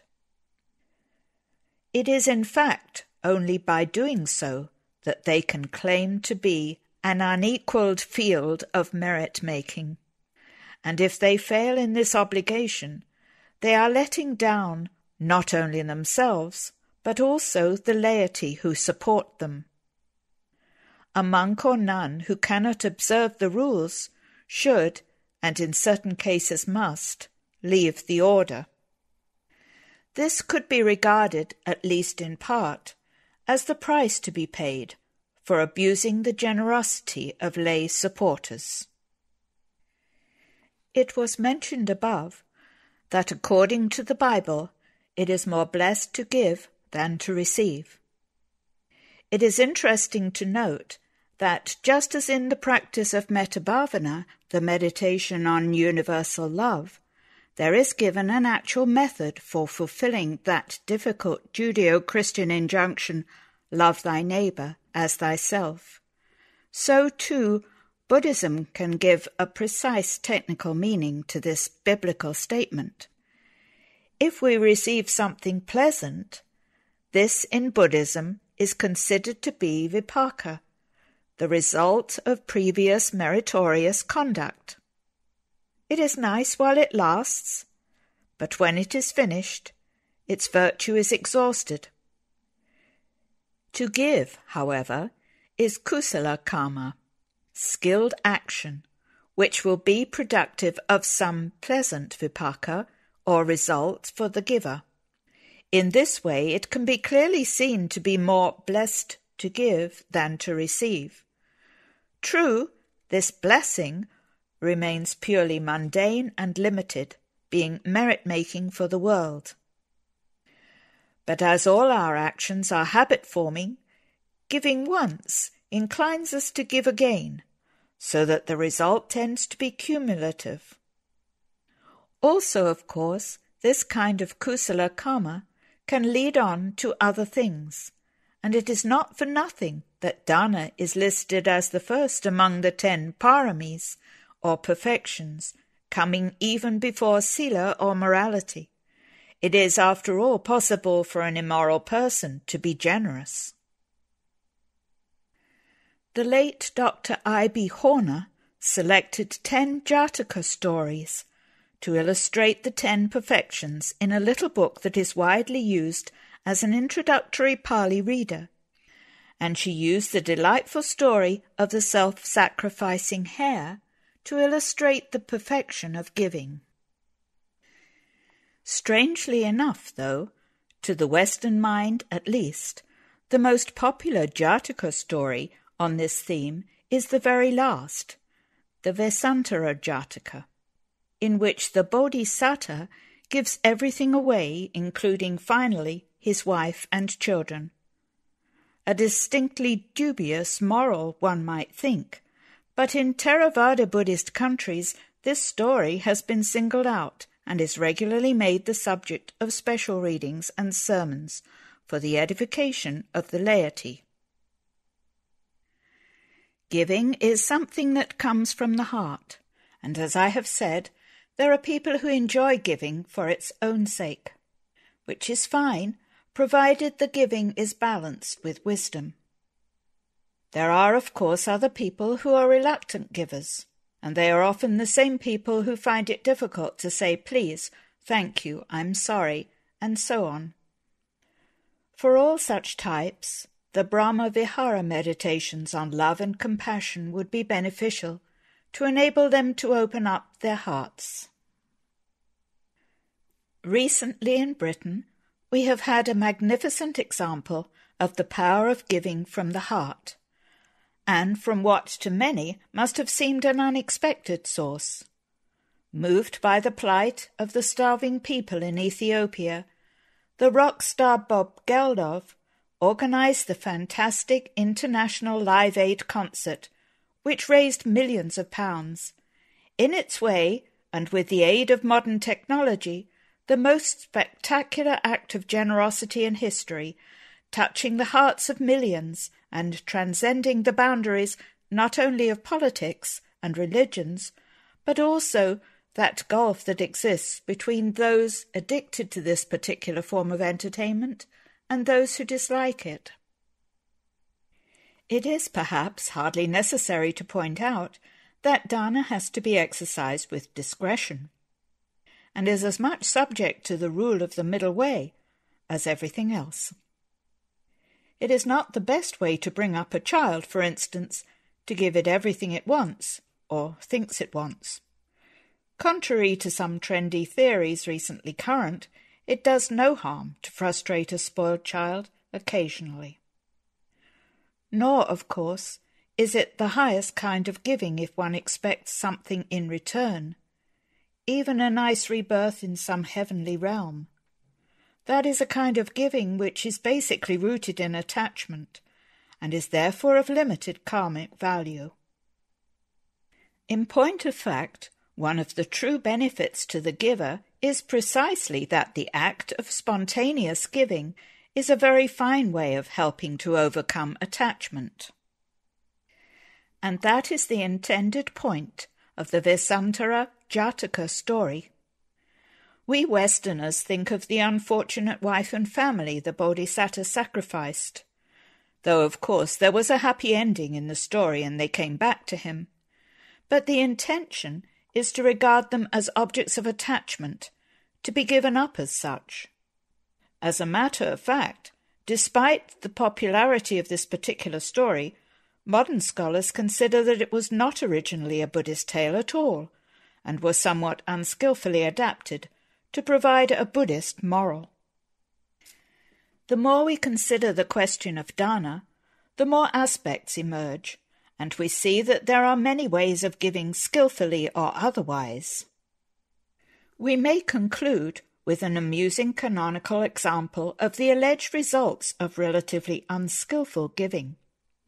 In the Payasi Sutta, we read of the debate between the skeptic Prince Payasi, who did not believe in an afterlife, and the venerable Kumara Kassapa. After listening to a brilliant series of parables from the monk, Payasi declares himself converted and decides to establish a charity for ascetics, Brahmins, wayfarers, beggars, and the needy. He appoints the young Brahmin Uttara to organize the distribution. Uttara complains that the food and clothing he is called upon to distribute are of such poor quality that Payasi would not touch them himself, and Payasi finally gives him leave to supply food as I eat and clothes as I wear. At the conclusion of the sutta, we are told of the rewards the two men received after death. Payasi, who had established the charity grudgingly, was indeed born in a heavenly world, but in the very lowest, that of the 4 great kings, where he was lodged in the empty Sarasaka mansion. Here, indeed, he was visited by the venerable Gavampati, an arahant who made a habit of taking his siesta in the lower heavens. And so the story was brought back to earth. But Uttara, who had reorganized the charity and given from the heart, was born in a higher heaven among the 33 gods. Probably few Westerners will give in order to be reborn among the 33 gods, and perhaps the only reward some people look to is an easing of the conscience.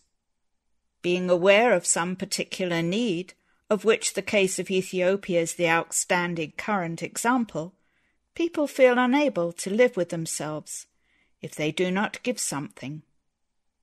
This is certainly better than hoping for a heavenly reward, but an easy conscience, too, may perhaps sometimes be purchased a little too easily. Best let the giving itself be its own reward, and leave it at that.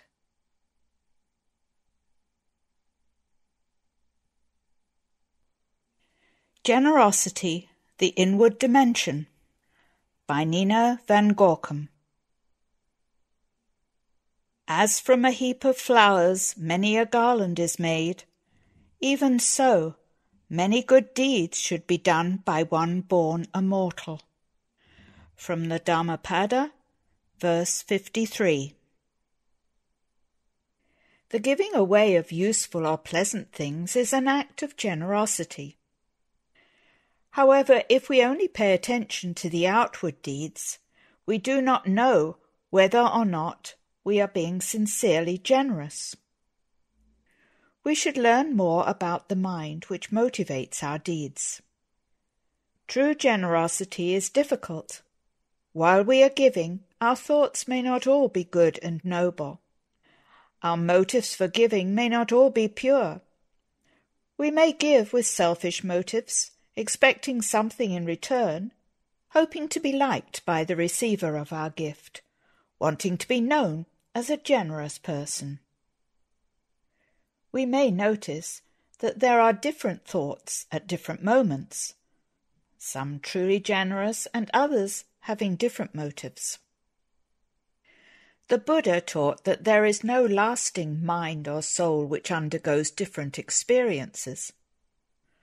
Our experiences themselves are different moments of consciousness, which arise one at a time and then fall away immediately. Each moment of consciousness that arises and falls away is succeeded by the next moment of consciousness. Our life is thus a series of moments of consciousness arising in succession. Gradually we can learn to distinguish different types of consciousness. There is consciousness which is unwholesome or unskillful, and there is consciousness which is wholesome or skillful. And besides these, there are other types of consciousness, which are neither wholesome nor unwholesome. Only one type of consciousness occurs at a time, but each type is accompanied by several mental factors. Unwholesome types of consciousness are accompanied by unwholesome mental factors, such as attachment, stinginess, jealousy, or aversion. Wholesome types of consciousness are accompanied by beautiful mental factors such as generosity, kindness, or compassion. 3 of the unwholesome mental factors are roots of evil. These are the strong foundation of unwholesome types of consciousness: attachment or greed, aversion or anger, and ignorance. Each of these unwholesome factors has many shades and degrees. We may know that there is attachment when we are greedy for food or desire to acquire someone else's property. However, we may not realize that there is also attachment when we enjoy natural scenery or beautiful music. In society, attachment of a subtle kind is considered good, provided we do not harm others. The unwholesome has a wider range than what we call in conventional language immoral. It can include states that are weaker than the immoral. We cannot force ourselves not to like beautiful things. There are conditions for the arising of attachment, but we can learn to know the difference between the moments which are wholesome and the moments which are unwholesome. A degree of selfishness persists even in moments of subtle attachment. These are different from selfless moments of consciousness accompanied by generosity, when we do not think of our own enjoyment. There is attachment time and again when we stand up, move around, reach for things, eat, or go to sleep. We think of ourselves and want to acquire pleasant things for ourselves. We expect other people to be nice to us, and this is also a form of attachment. We may wonder whether attachment to relatives is wholesome. Attachment to relatives is not wholesome. It is different from pure loving kindness, which is wholesome. When we cling to the pleasant feeling we derive from the company of relatives or dear friends, there is attachment. When we are genuinely concerned for someone else, we do not think of ourselves, and then there is wholesome consciousness.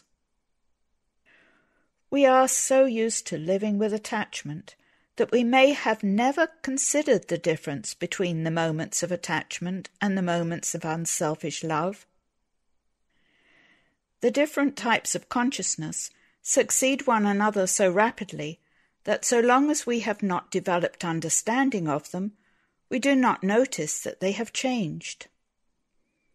The unwholesome root of aversion also has many degrees. It can manifest as slight uneasiness, or as coarse anger or hate. Aversion does not rise at the same time as attachment. When there is attachment, consciousness likes the object that is experienced, and when there is aversion, consciousness dislikes the object. Attachment arises with certain types of consciousness, not with all types, and so does aversion. Ignorance is an unwholesome root that arises with all types of unwholesome consciousness. It is the root of all evil. Ignorance does not know what is wholesome and what is unwholesome. It does not know anything about what is real. Whenever there is attachment or aversion at the same time, there is also ignorance.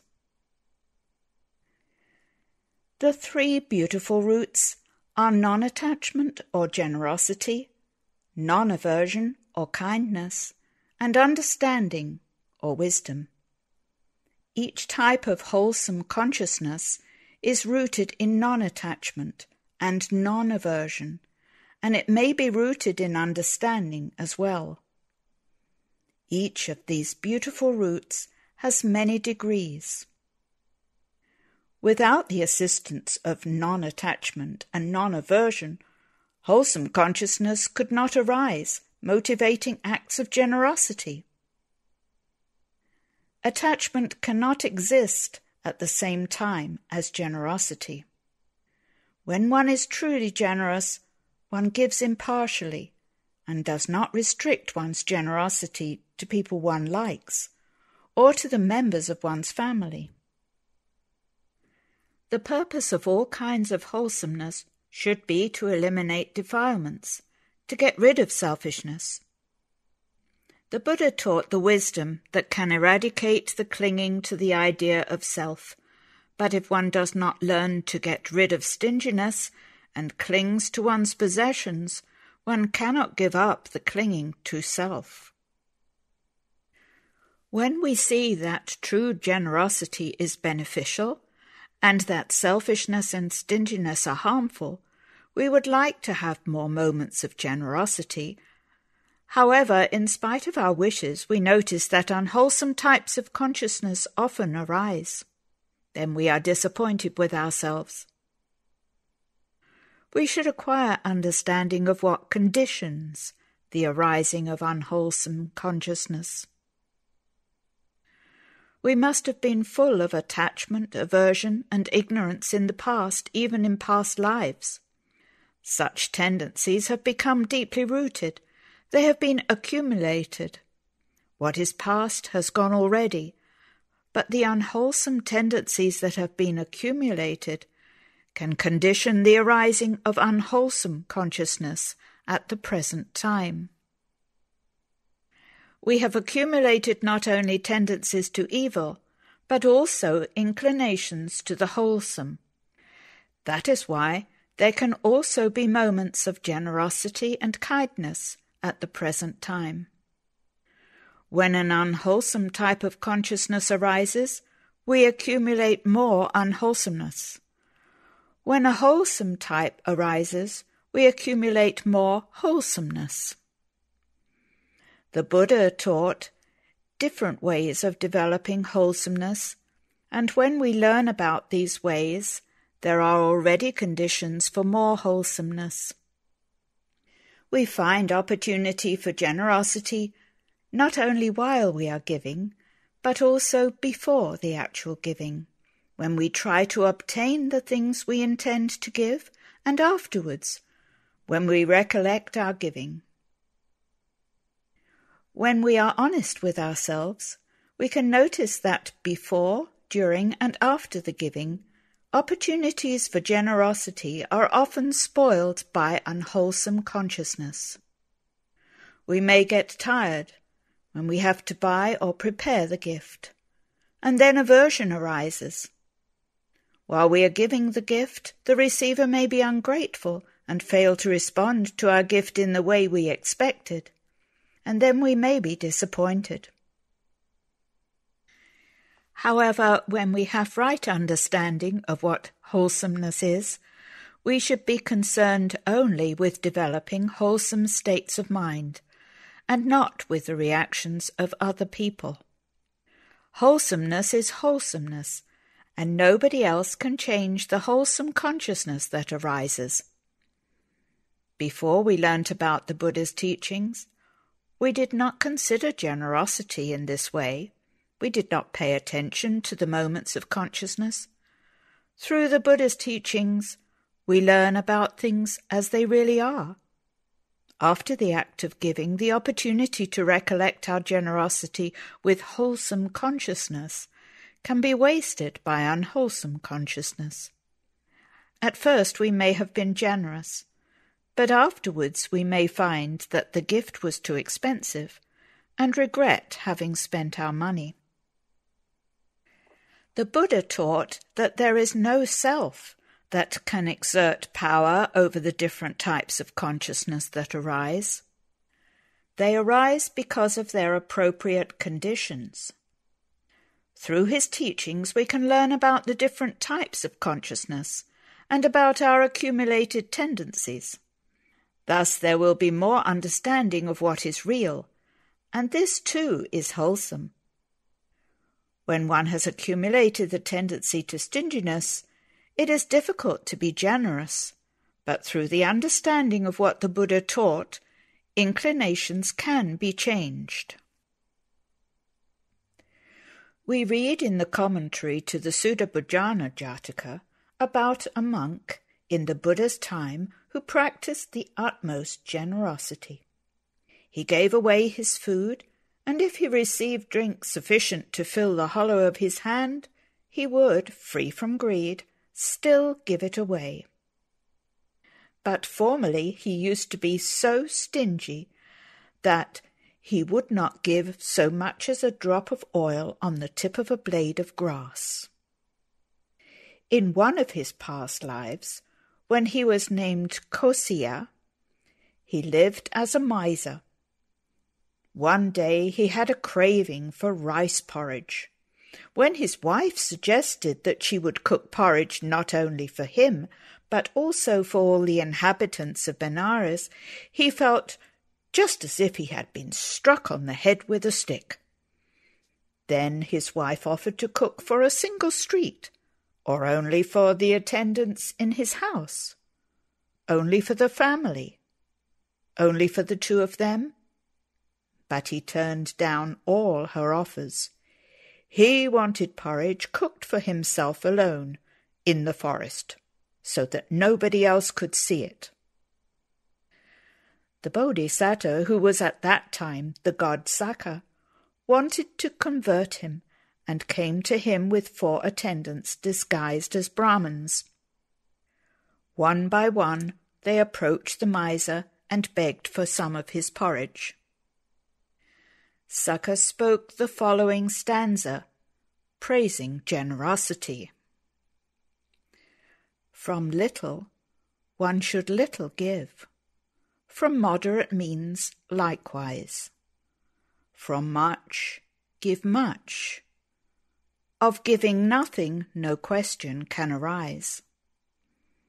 This then I tell you, Kosya, give alms of that is thine. Eat not alone, no bliss is his that by himself shall dine. By charity you may ascend the noble path divine. Kosya reluctantly offered them some porridge. Then one of the Brahmins changed into a dog. The dog made water, and a drop of it fell on Kosya's hand. Kosya went to the river to wash, and then the dog made water in Kosya's cooking pot. When Kosya threatened him, he changed into a blood horse and pursued Kosya. Then Sakka and his attendants stood in the air, and Sakka preached to Kosya out of compassion, and warned him of an unhappy rebirth. Kosya came to understand the danger of stinginess. He gave away all his possessions and became an ascetic. We may find it difficult to part with our possessions, but when we die we cannot take them with us. Life is short. Thus, when we have an opportunity for generosity, we should use it in order to combat selfishness. Each moment of generosity now will condition the arising of generosity in the future. Good deeds bring about pleasant results, and bad deeds bring unpleasant results. This is the law of karma, and its fruit of cause and effect. A deed, known as karma, can produce result in the form of rebirth. Wholesome karma can produce a happy rebirth, and unwholesome karma can produce an unhappy rebirth. Besides the human plane of existence, there are other planes which are happy or unhappy. Birth in the human plane or in a heavenly plane is a happy rebirth, conditioned by wholesome karma. Birth in a hell plane, as a ghost or as an animal, is an unhappy rebirth, conditioned by unwholesome karma. Karma can also produce results in the form of pleasant or unpleasant sense experiences arising in the course of life. Seeing and hearing are types of consciousness that are results of karma. We see and hear pleasant or unpleasant objects according to the karma that produces these experiences. Stinginess can bring about, either in this life or in a future life, the very result we fear, loss of possessions. Generosity can bring about pleasant results, such as prosperity. However, when we perform acts of generosity, we should not cling to pleasant results. Clinging is unwholesome. Karma will produce its appropriate result, whether we think of it or not. While we are giving, we can have right understanding of karma and its results without clinging. We may do good deeds with the understanding of what wholesomeness is. As we have seen, understanding is a beautiful root, which may or may not accompany wholesome consciousness. When understanding accompanies the wholesome consciousness, it increases the degree of wholesomeness. We cannot make understanding arise at will. It arises when there are conditions for it. Learning what the Buddha taught is a condition for greater understanding. There are still other ways of practicing generosity, even when we do not have things to give. The appreciation of other people's good deeds is also a type of generosity. When we notice that someone else is doing a good deed, we can appreciate his wholesomeness, and we may express this with words of approval and praise. We may be stingy, not only with regard to our possessions, but also with regard to words of praise. Gradually we can learn to be generous in appreciating the wholesomeness of others. In Thailand, I had an opportunity to learn about this way of generosity, which I had not heard before. I received a book that was printed on the occasion of the birthday of Her Majesty Queen Sirikit of Thailand. This book mentioned many of her good works, such as promoting the teaching of Buddhism, supporting temples, improving the standard of living of the people in the provinces by setting up different projects for them. When one reads this, one can sincerely admire and rejoice in the good works of Her Majesty. In Thailand, I also often heard the Thais saying Anumodana, which means thanks, with the inclination of their head and clasped hands. This they do when they respect and appreciate the wholesomeness of others, usually on occasions of presenting food to the monks, or giving books on the Buddhist teachings. It can become a wholesome custom to express one's appreciation on such occasions. When we know about this way of generosity, we may remember to speak about others with wholesome consciousness. In the development of wholesomeness, one has to be far-sighted. One should realize that whatever wholesomeness or unwholesomeness one accumulates today will produce its effects in the future, even in future lives. One can become more adept in evaluating the circumstances one is in and the friends one has. One will be able to judge whether or not one's surroundings and friends are favorable for the development of wholesomeness. One will know what kind of speech should be avoided, what kind of speech cultivated. Often, conversation tends to be about the bad qualities of others or about useless matters, which are not helpful for the development of wholesomeness. Since we often become engaged in conversation with others, we should learn how to turn the conversation into an opportunity for wholesomeness.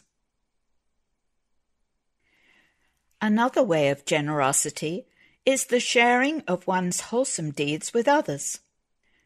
This does not mean that other people can receive the pleasant results of our good deeds. The Buddha taught that beings are heirs to their deeds. We each receive the results of the deeds we have done ourselves. Sharing wholesomeness with others means that our good deeds can be the condition for the arising of wholesome consciousness in others, when they rejoice in our good deeds. We can share wholesomeness even with beings in other planes of existence, provided they are in planes where they can receive the benefits. The commentary to the Without the Walls Sutta narrates that King Bimbisara offered a meal to the Buddha and omitted to dedicate his merits to other beings. Ghosts, his relatives in a former life, had hoped for this in vain, and because they were disappointed, in their despair they made a horrible screeching noise throughout the night. The Buddha explained to King Bimbisara why the ghosts had screeched. Then King Bimbisara made another offering and uttered the dedication, "Let this be for those relatives." The ghosts benefited from his gifts immediately. They had wholesome states of consciousness, and their sufferings were allayed. Lotus-covered pools were generated for them in which they could bathe and drink, and they took on the colour of gold. Heavenly food, heavenly clothing, and heavenly palaces manifested spontaneously for their use. This story illustrates that one can share one's good deeds with departed ones. If one's departed ones are not able to receive the merit, other beings can. It is understandable that we are sad when we lose loved ones, but if we know how to develop what is wholesome, we can find great consolation. Instead of becoming filled with sadness and aversion, we should dedicate our good deeds to all those who are able to rejoice in them. Then our consciousness will be wholesome. It can become our custom to share wholesomeness with others. We need not even specify to whom we wish to dedicate it. It is a Buddhist custom, when a meal or robes are offered to monks, to pour water over one's hands while the monks recite words of blessing, in order to give expression to one's intention to dedicate this deed to other beings. The water symbolizes a river which fills the ocean, and even so, a wholesome deed is so plentiful that it can also be shared with others. Good deeds are usually classified as threefold, as generosity, morality, and mental development. This threefold classification should not be considered a rigid one. Morality, or abstinence from evil deeds, can also be seen as an aspect of generosity, as an act of kindness to others.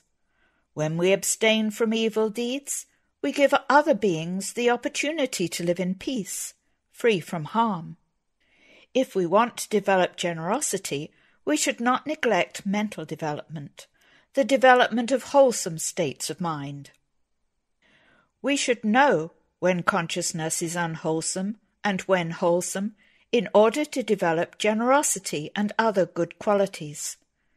Knowing more about one's different types of consciousness is mental development. The stream winner is the noble person at the first stage of enlightenment. He has developed right understanding of the different mental and physical phenomena that appear at the present moment, and has seen realities as they are. With the attainment of enlightenment, he experiences Nibbana, the unconditional reality, for the first time. At the moment of enlightenment, the wrong view of self is eradicated, and with it, stinginess too is destroyed. Stinginess can never arise again, and he thus has perfected generosity. An ordinary person may be able to suppress stinginess temporarily, for example at the time of giving, but stinginess is bound to rise again so long as its accumulated tendency remains. The stream winner, through right understanding, has eradicated the tendency to stinginess and can never be overcome by it any more. Learning from Buddha's teachings how to develop wholesomeness and to eradicate defilements is the greatest blessing. Therefore, the teaching of the Dhamma, the Buddha's teaching, should be considered as the giving of the highest gift.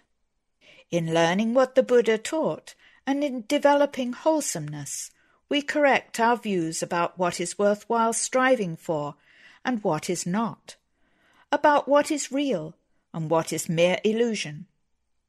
Before we heard about the Buddha's teachings, we may have considered the enjoyment of pleasant sense objects to be the goal of our life. After we learn the Buddha's teachings, we may gradually come to see that selfish attachment gives unrest of mind, and that it is harmful to ourselves and others. We may come to understand that wholesomeness is beneficial both for ourselves and for others, that it brings peace of mind. Our outlook on what is worthwhile in life can change. We correct our views about reality when we understand what wholesome karma is and what unwholesome karma is, when we understand that karma brings its appropriate result. We correct our views when we understand that not a self, but different types of consciousness, wholesome or unwholesome, motivate our deeds, when we understand that these types of consciousness arise because of different conditioning factors. There are many degrees of correcting one's views. By developing understanding of realities, the wrong view of self can be eradicated, and thereby perfect generosity can emerge. The effect of learning the Dhamma should be that we become less selfish and more generous, that we have more genuine concern for other people.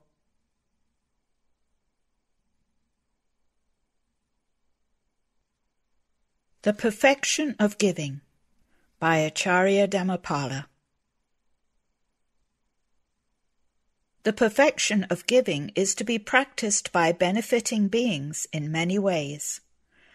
By relinquishing one's happiness, belongings, body and life to others, by dispelling their fear, and by instructing them in the Dhamma. Herein, giving is threefold by way of the object to be given: the giving of material things, the giving of fearlessness, and the giving of the Dhamma. Among these, the object to be given can be twofold, internal and external. The external gift is tenfold: food, drink, garments, vehicles, garlands, scents, unguents, bedding, dwellings, and lamps. These gifts again become manifold by analyzing each into its constituents. For instance, food into hard food, soft food, etc. The external gift can also become sixfold when analyzed by way of sense objects: visible forms, sounds, smells, tastes, tangibles, and non-sensory objects. The sense objects, such as visible forms, become manifold when analyzed into blue, etc.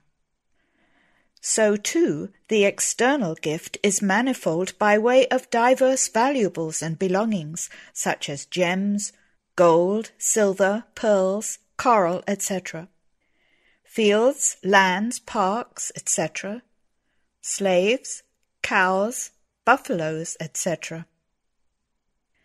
When the great man, the Bodhisattva, gives an external object, he gives whatever is needed to whomever stands in need of it. And knowing by himself that someone is in need of something, he gives it even unasked, much more when asked. He gives generously, not ungenerously. He gives sufficiently, not insufficiently, when there is something to be given. He does not give because he expects something in return. And when there is not enough to give sufficiently to all, he distributes evenly whatever can be shared. But he does not give things that issue in affliction for others, such as weapons, poisons, and intoxicants. Nor does he give amusements which are harmful and lead to negligence. And he does not give unsuitable food or drink to a person who is sick, even though he might ask for it. He does not give what is suitable beyond the proper measure. Again, when asked, he gives to householders things appropriate for householders, and to monks things appropriate for monks. He gives to his mother and father, kinsmen and relatives, friends and colleagues, children, wives, slaves, and workers, without causing pain to anyone. Having promised an excellent gift, he does not give something mean. He does not give because he desires gain, honor, or fame, or because he expects something in return, or out of expectation of some fruit other than supreme enlightenment. He does not give, detesting the gift or those who ask.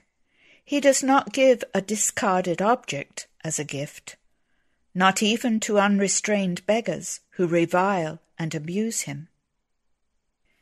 Invariably he gives with care, with a serene mind, full of compassion. He does not give through belief in superstitious omens, but he gives believing in karma and its fruits. When he gives, he does not afflict those who ask by making them do homage to him, etc., but he gives without afflicting others. He does not give a gift with the intention of deceiving others, or with the intention of injuring. He gives only with an undefiled mind. He does not give a gift with harsh words or a frown, but with words of endearment, congenial speech, and a smile on his face. Whenever greed for a particular object becomes excessive, due to its high value and beauty, its antiquity or personal attachment, the Bodhisattva recognizes his greed, quickly dispels it, seeks out some recipients, and gives it away. And if there should be an object of limited value that can be given, and a suppliant expecting it, without a second thought he bestirs himself and gives it to him, honoring him as though he were an uncelebrated sage. Asked for his own children, wives, slaves, workers, and servants, the great man does not give them while they are yet unwilling to go, afflicted with grief. But when they are willing and joyful, then he gives them. But if he knows that those who ask for them are demonic beings, ogres, demons, or goblins, or men of cruel disposition, then he does not give them away. So too he will not give his kingdom to those intent on the harm, suffering, and affliction of the world, but he would give it away to righteous men who protect the world with Dhamma. This, firstly, is the way to practice the giving of external gifts.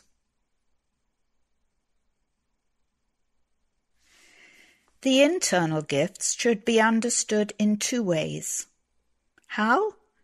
Just as a man, for the sake of food and clothing, surrenders himself to another and enters into servitude and slavery, in the same way the great man wishes for the supreme welfare and happiness of all beings, desiring to fulfill his own perfection of giving, with a spiritually oriented mind, for the sake of enlightenment, surrenders himself to another and enters into servitude, placing himself at the disposal of others. Whatever limbs or organs of his might be needed by others, hands, feet, eyes, etc., he gives them away to those who need them, without trembling and without cowering. He is no more attached to them, and no more shrinks away from giving them to others than if they were external objects. Thus the great man relinquishes an internal object in two ways: for the enjoyment of others according to their pleasure, or while fulfilling the wishes of those who ask, for his own self-mastery. In this matter he is completely generous, and thinks, "I will attain enlightenment through non-attachment." Thus the giving of the internal gift should be understood. Herein, giving an internal gift, he gives only what leads to the welfare of the recipient, and nothing else. The great man does not knowingly give his own body, limbs, and organs to Mara, or to the malevolent deities in Mara's company, thinking, "Let this not lead to their harm." And likewise he does not give to those possessed by Mara or his deities, or to madmen. But when asked for these things by others, he gives immediately, because of the rarity of such a request and the difficulty of making such a gift.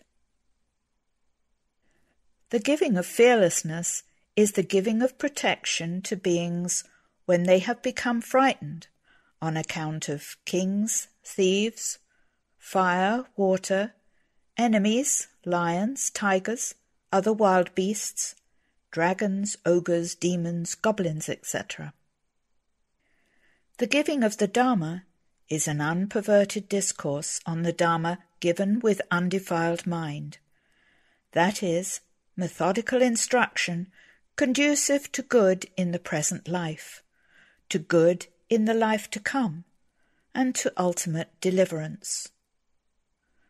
By means of such discourses, those who have not entered the Buddha's dispensation enter it, while those who have entered it reach maturity therein. This is the method. In brief, he gives a talk on giving, on virtue, and on heaven, on the unsatisfactoriness and defilement in sense pleasures, and on the benefit in renouncing them. In detail, to those whose minds are disposed towards the enlightenment of disciples, he gives a discourse establishing and purifying them in progress towards their goal, by elaborating upon the noble qualities of whichever among the following topics is appropriate: going for refuge, restraint by virtue, guarding the doors of the sense faculties, moderation in eating, application to wakefulness, the 7 good dharmas, application to serenity or samatha, by practicing meditation on one of the 38 objects of serenity meditation, application to insight or Vipassana, by contemplating the objects of insight interpretation, such as the material body, the progressive stages of purification, the apprehension of the course of rightness, the 3 kinds of clear knowledge, the 6 kinds of direct knowledge, the 4 discriminations, and the enlightenment of a disciple. So too, for beings whose minds are disposed towards the enlightenment of Pacceka Buddhas and perfectly enlightened Buddhas, he gives a discourse establishing and purifying them in the 2 vehicles leading to these 2 types of enlightenment, by elaborating upon the greatness of the spiritual power of those Buddhas. and by explaining the specific nature, characteristic, function, etc. of the 10 paramis in their 3 stages. Thus the great man gives the gift of the Dhamma to beings. When he gives a material gift, the great man gives food, thinking, "May I by this gift enable beings to achieve long life, beauty, happiness, strength, intelligence, and the supreme fruit of unsullied bliss." He gives drink, wishing to allay the thirst of sensual defilements, garments to gain the adornment of shame and moral dread, and the golden complexion of a Buddha, vehicles for attaining the modes of psychic potency and the bliss of Nibbana, scents for producing the sweet scent of virtue, garlands and unguents for producing the beauty of the Buddha qualities, seats for producing the seat on the terrace of enlightenment, bedding for producing the bed of a Tathagata's rest, dwellings so he might become a refuge for beings, lamps so he might obtain the 5 eyes. He gives visible forms for producing the fathom-wide aura surrounding a Buddha, sounds for producing the Brahma-like voice of a Buddha, tastes for endearing himself to all the world, and tangibles for acquiring a Buddha's elegance. He gives medicine so he might later give the ageless and deathless state of Nibbana. He gives slaves the gift of freedom so he might later emancipate beings from the slavery of the defilements. He gives blameless amusements and enjoyments in order to produce delight in the true Dhamma. He gives his own children as a gift in order that he might adopt all beings as his children by granting them an Aryan birth. He gives his wives as a gift in order that he might become master over the entire world.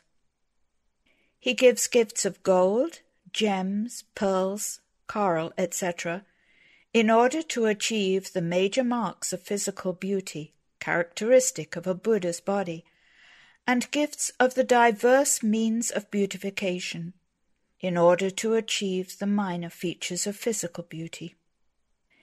He gives his treasuries as a gift in order to obtain the treasury of the true Dhamma, the gift of his kingdom in order to become the king of the Dhamma, the gift of monasteries, parks, ponds, and groves in order to achieve the jhanas, etc., the gift of his feet in order that he might be marked with the auspicious wheels, the gift of his hands in order that he might give to beings the rescuing hands of the true Dhamma to help them across the 4 floods, the gift of his ears, nose, etc., in order to obtain the spiritual faculties of faith, etc., the gift of his eyes in order to obtain the universal eye, the gift of his flesh and blood, with the thought, "May my body be the means of life for all the world. May it bring welfare and happiness to all beings at all times, even on occasions of merely seeing, hearing, recollecting, or ministering to me." And he gives the gift of his head in order to become supreme in all the world.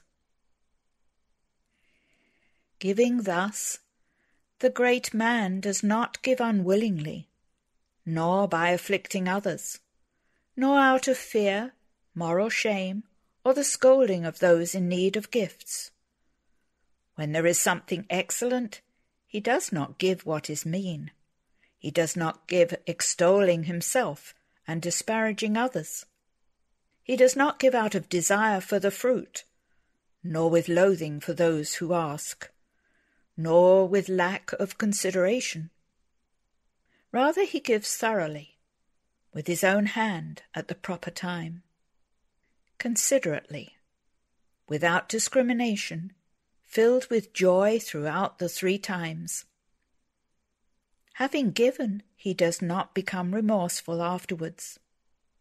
He does not become either conceited or obsequious in relation to the recipients, but behaves amiably towards them. Bountiful and liberal, he gives things together with a bonus. For when he gives food, thinking, I will give this along with a bonus, he gives garments, etc. as well. And when he gives garments, thinking, I will give this along with a bonus, he gives food, etc. as well. The same method with gifts of vehicles, etc. And when he gives a gift of one of the sense objects, such as visible forms, he gives the other sense objects also as a bonus. The gift of visible forms should be understood thus. Having gained something, such as a flower, garment, or relic of a blue, yellow, red, or white colour, etc., considering it in terms of its visible form, thinking to make a gift of a visible form, he offers it to a worthy recipient together with its base. The gift of sound should be understood by way of the sounds of drums, etc. It is certainly not possible to give a sound as one gives a cluster of lotuses, tearing it out by its bulb and roots and placing it in the hands. But one gives a gift of sound by giving its base. Thus he makes a gift of sound by presenting a musical instrument, such as drums or tom-toms, to the triple gem, or by giving medicine for the voice, such as oil and molasses, to preachers of the Dhamma, or by announcing a lecture on the Dhamma, chanting the scriptures, giving a discourse on the Dhamma, holding a discussion, or expressing appreciation for the good deeds of others. The gift of sense is made when, after getting a delightfully scented object, such as scented roots, powdered scent, etc., considering it in terms of its scent, thinking to make a gift of scent, he offers it to the triple gem. He relinquishes a scented object, such as agaru or sandalwood, for the purpose of making an offering of scent. The gift of tastes is made when, after getting a delightfully flavoured object, such as flavoured roots, etc., considering it in terms of its taste, thinking to make a gift of taste, he gives it to worthy recipients, or he relinquishes a flavourful object, such as grain, cows, etc. The gift of tangibles should be understood by way of beds, chairs, etc., and by way of coverlets and mantles, etc., for having gained some soft, delightful, blameless, tangible object, such as a bed, chair, cushion, pillow, undergarment, or upper garment, considering it in terms of its tangible qualities, thinking to make a gift of a tangible item, he gives it to worthy recipients. Having gained the aforesaid tangible objects, he relinquishes them. The gift of mental objects should be understood by way of nutriment, drink, and life, since it is the mental object base which is here intended.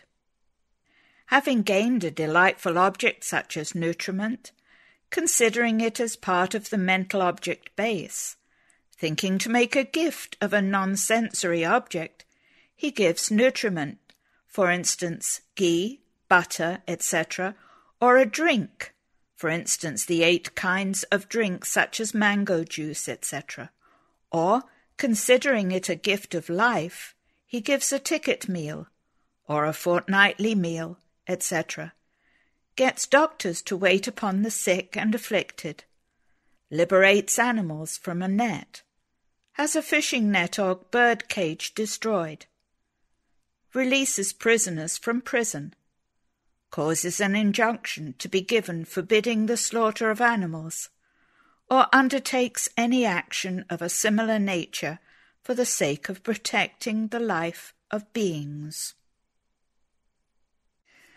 These entire accomplishments in giving he dedicates to the welfare and happiness of the whole world, and to his own unshakable emancipation through supreme enlightenment. He dedicates it to the attainment of inexhaustible desire for the good, inexhaustible concentration, ingenuity, knowledge, and emancipation.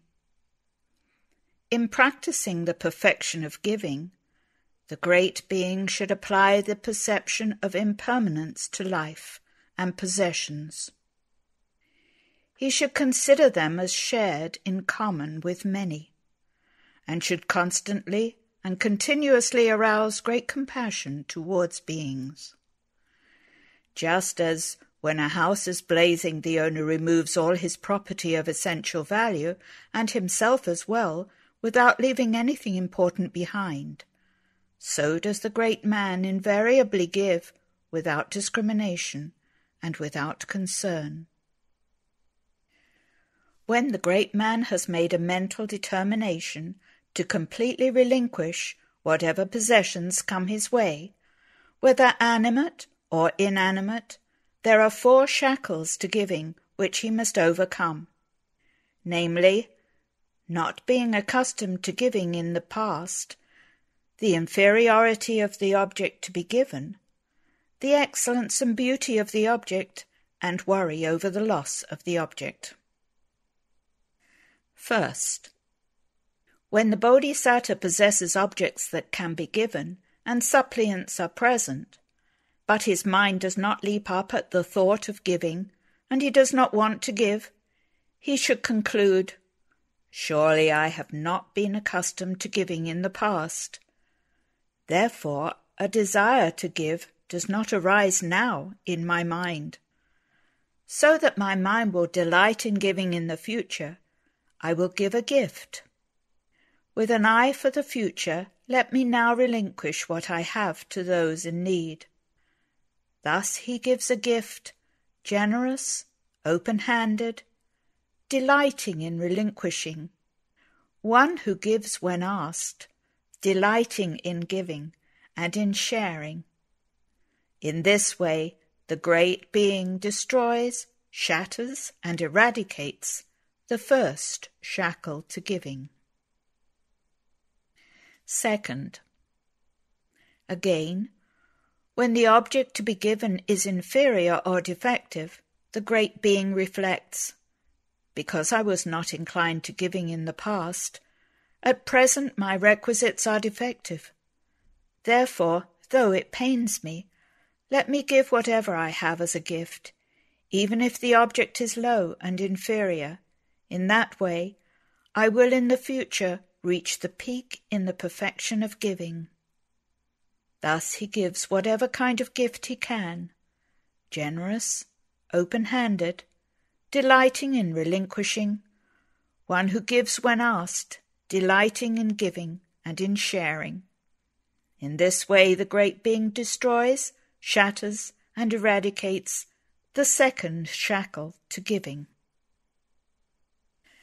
Third, when a reluctance to give arises due to the excellence or beauty of the object to be given, the great being admonishes himself, "Good man, haven't you made the aspiration for the supreme enlightenment, the loftiest and most superior of all states?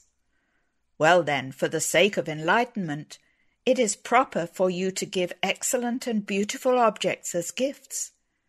Thus he gives what is excellent and beautiful, generous, open-handed, delighting in relinquishing, one who gives when asked, delighting in giving and in sharing. In this way the great man destroys, shatters, and eradicates the third shackle to giving. Fourth, When the Great Being is giving a gift, and he sees the loss of the object being given, he reflects thus: this is the nature of material possessions, that they are subject to loss and to passing away. Moreover, it is because I did not give such gifts in the past that my possessions are now depleted. Let me then give whatever I have as a gift, whether it be limited or abundant. In that way I will in the future reach the peak in the perfection of giving. Thus he gives whatever he has as a gift, generous, open-handed, delighting in relinquishing, one who gives when asked, delighting in giving and in sharing. In this way the Great Being destroys, shatters, and eradicates the fourth shackle to giving. Reflecting upon them thus, in whatever way is appropriate, is the means for dispelling the harmful shackles to the perfection of giving. The same method used for the perfection of giving also applies to the perfection of virtue and the other perfections. This has been Dana, the practice of giving, selected essays, edited by Bhikkhu Bodhi, narrated by Judy Swift. Copyright 2011 by Buddhist Publication Society. Audio production copyright 2018 by Pariyatti.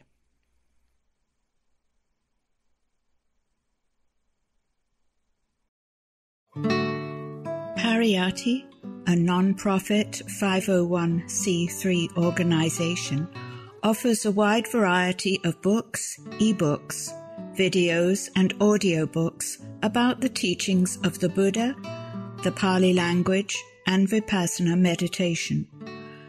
Browse our complete catalogue at www.pariyatti.org.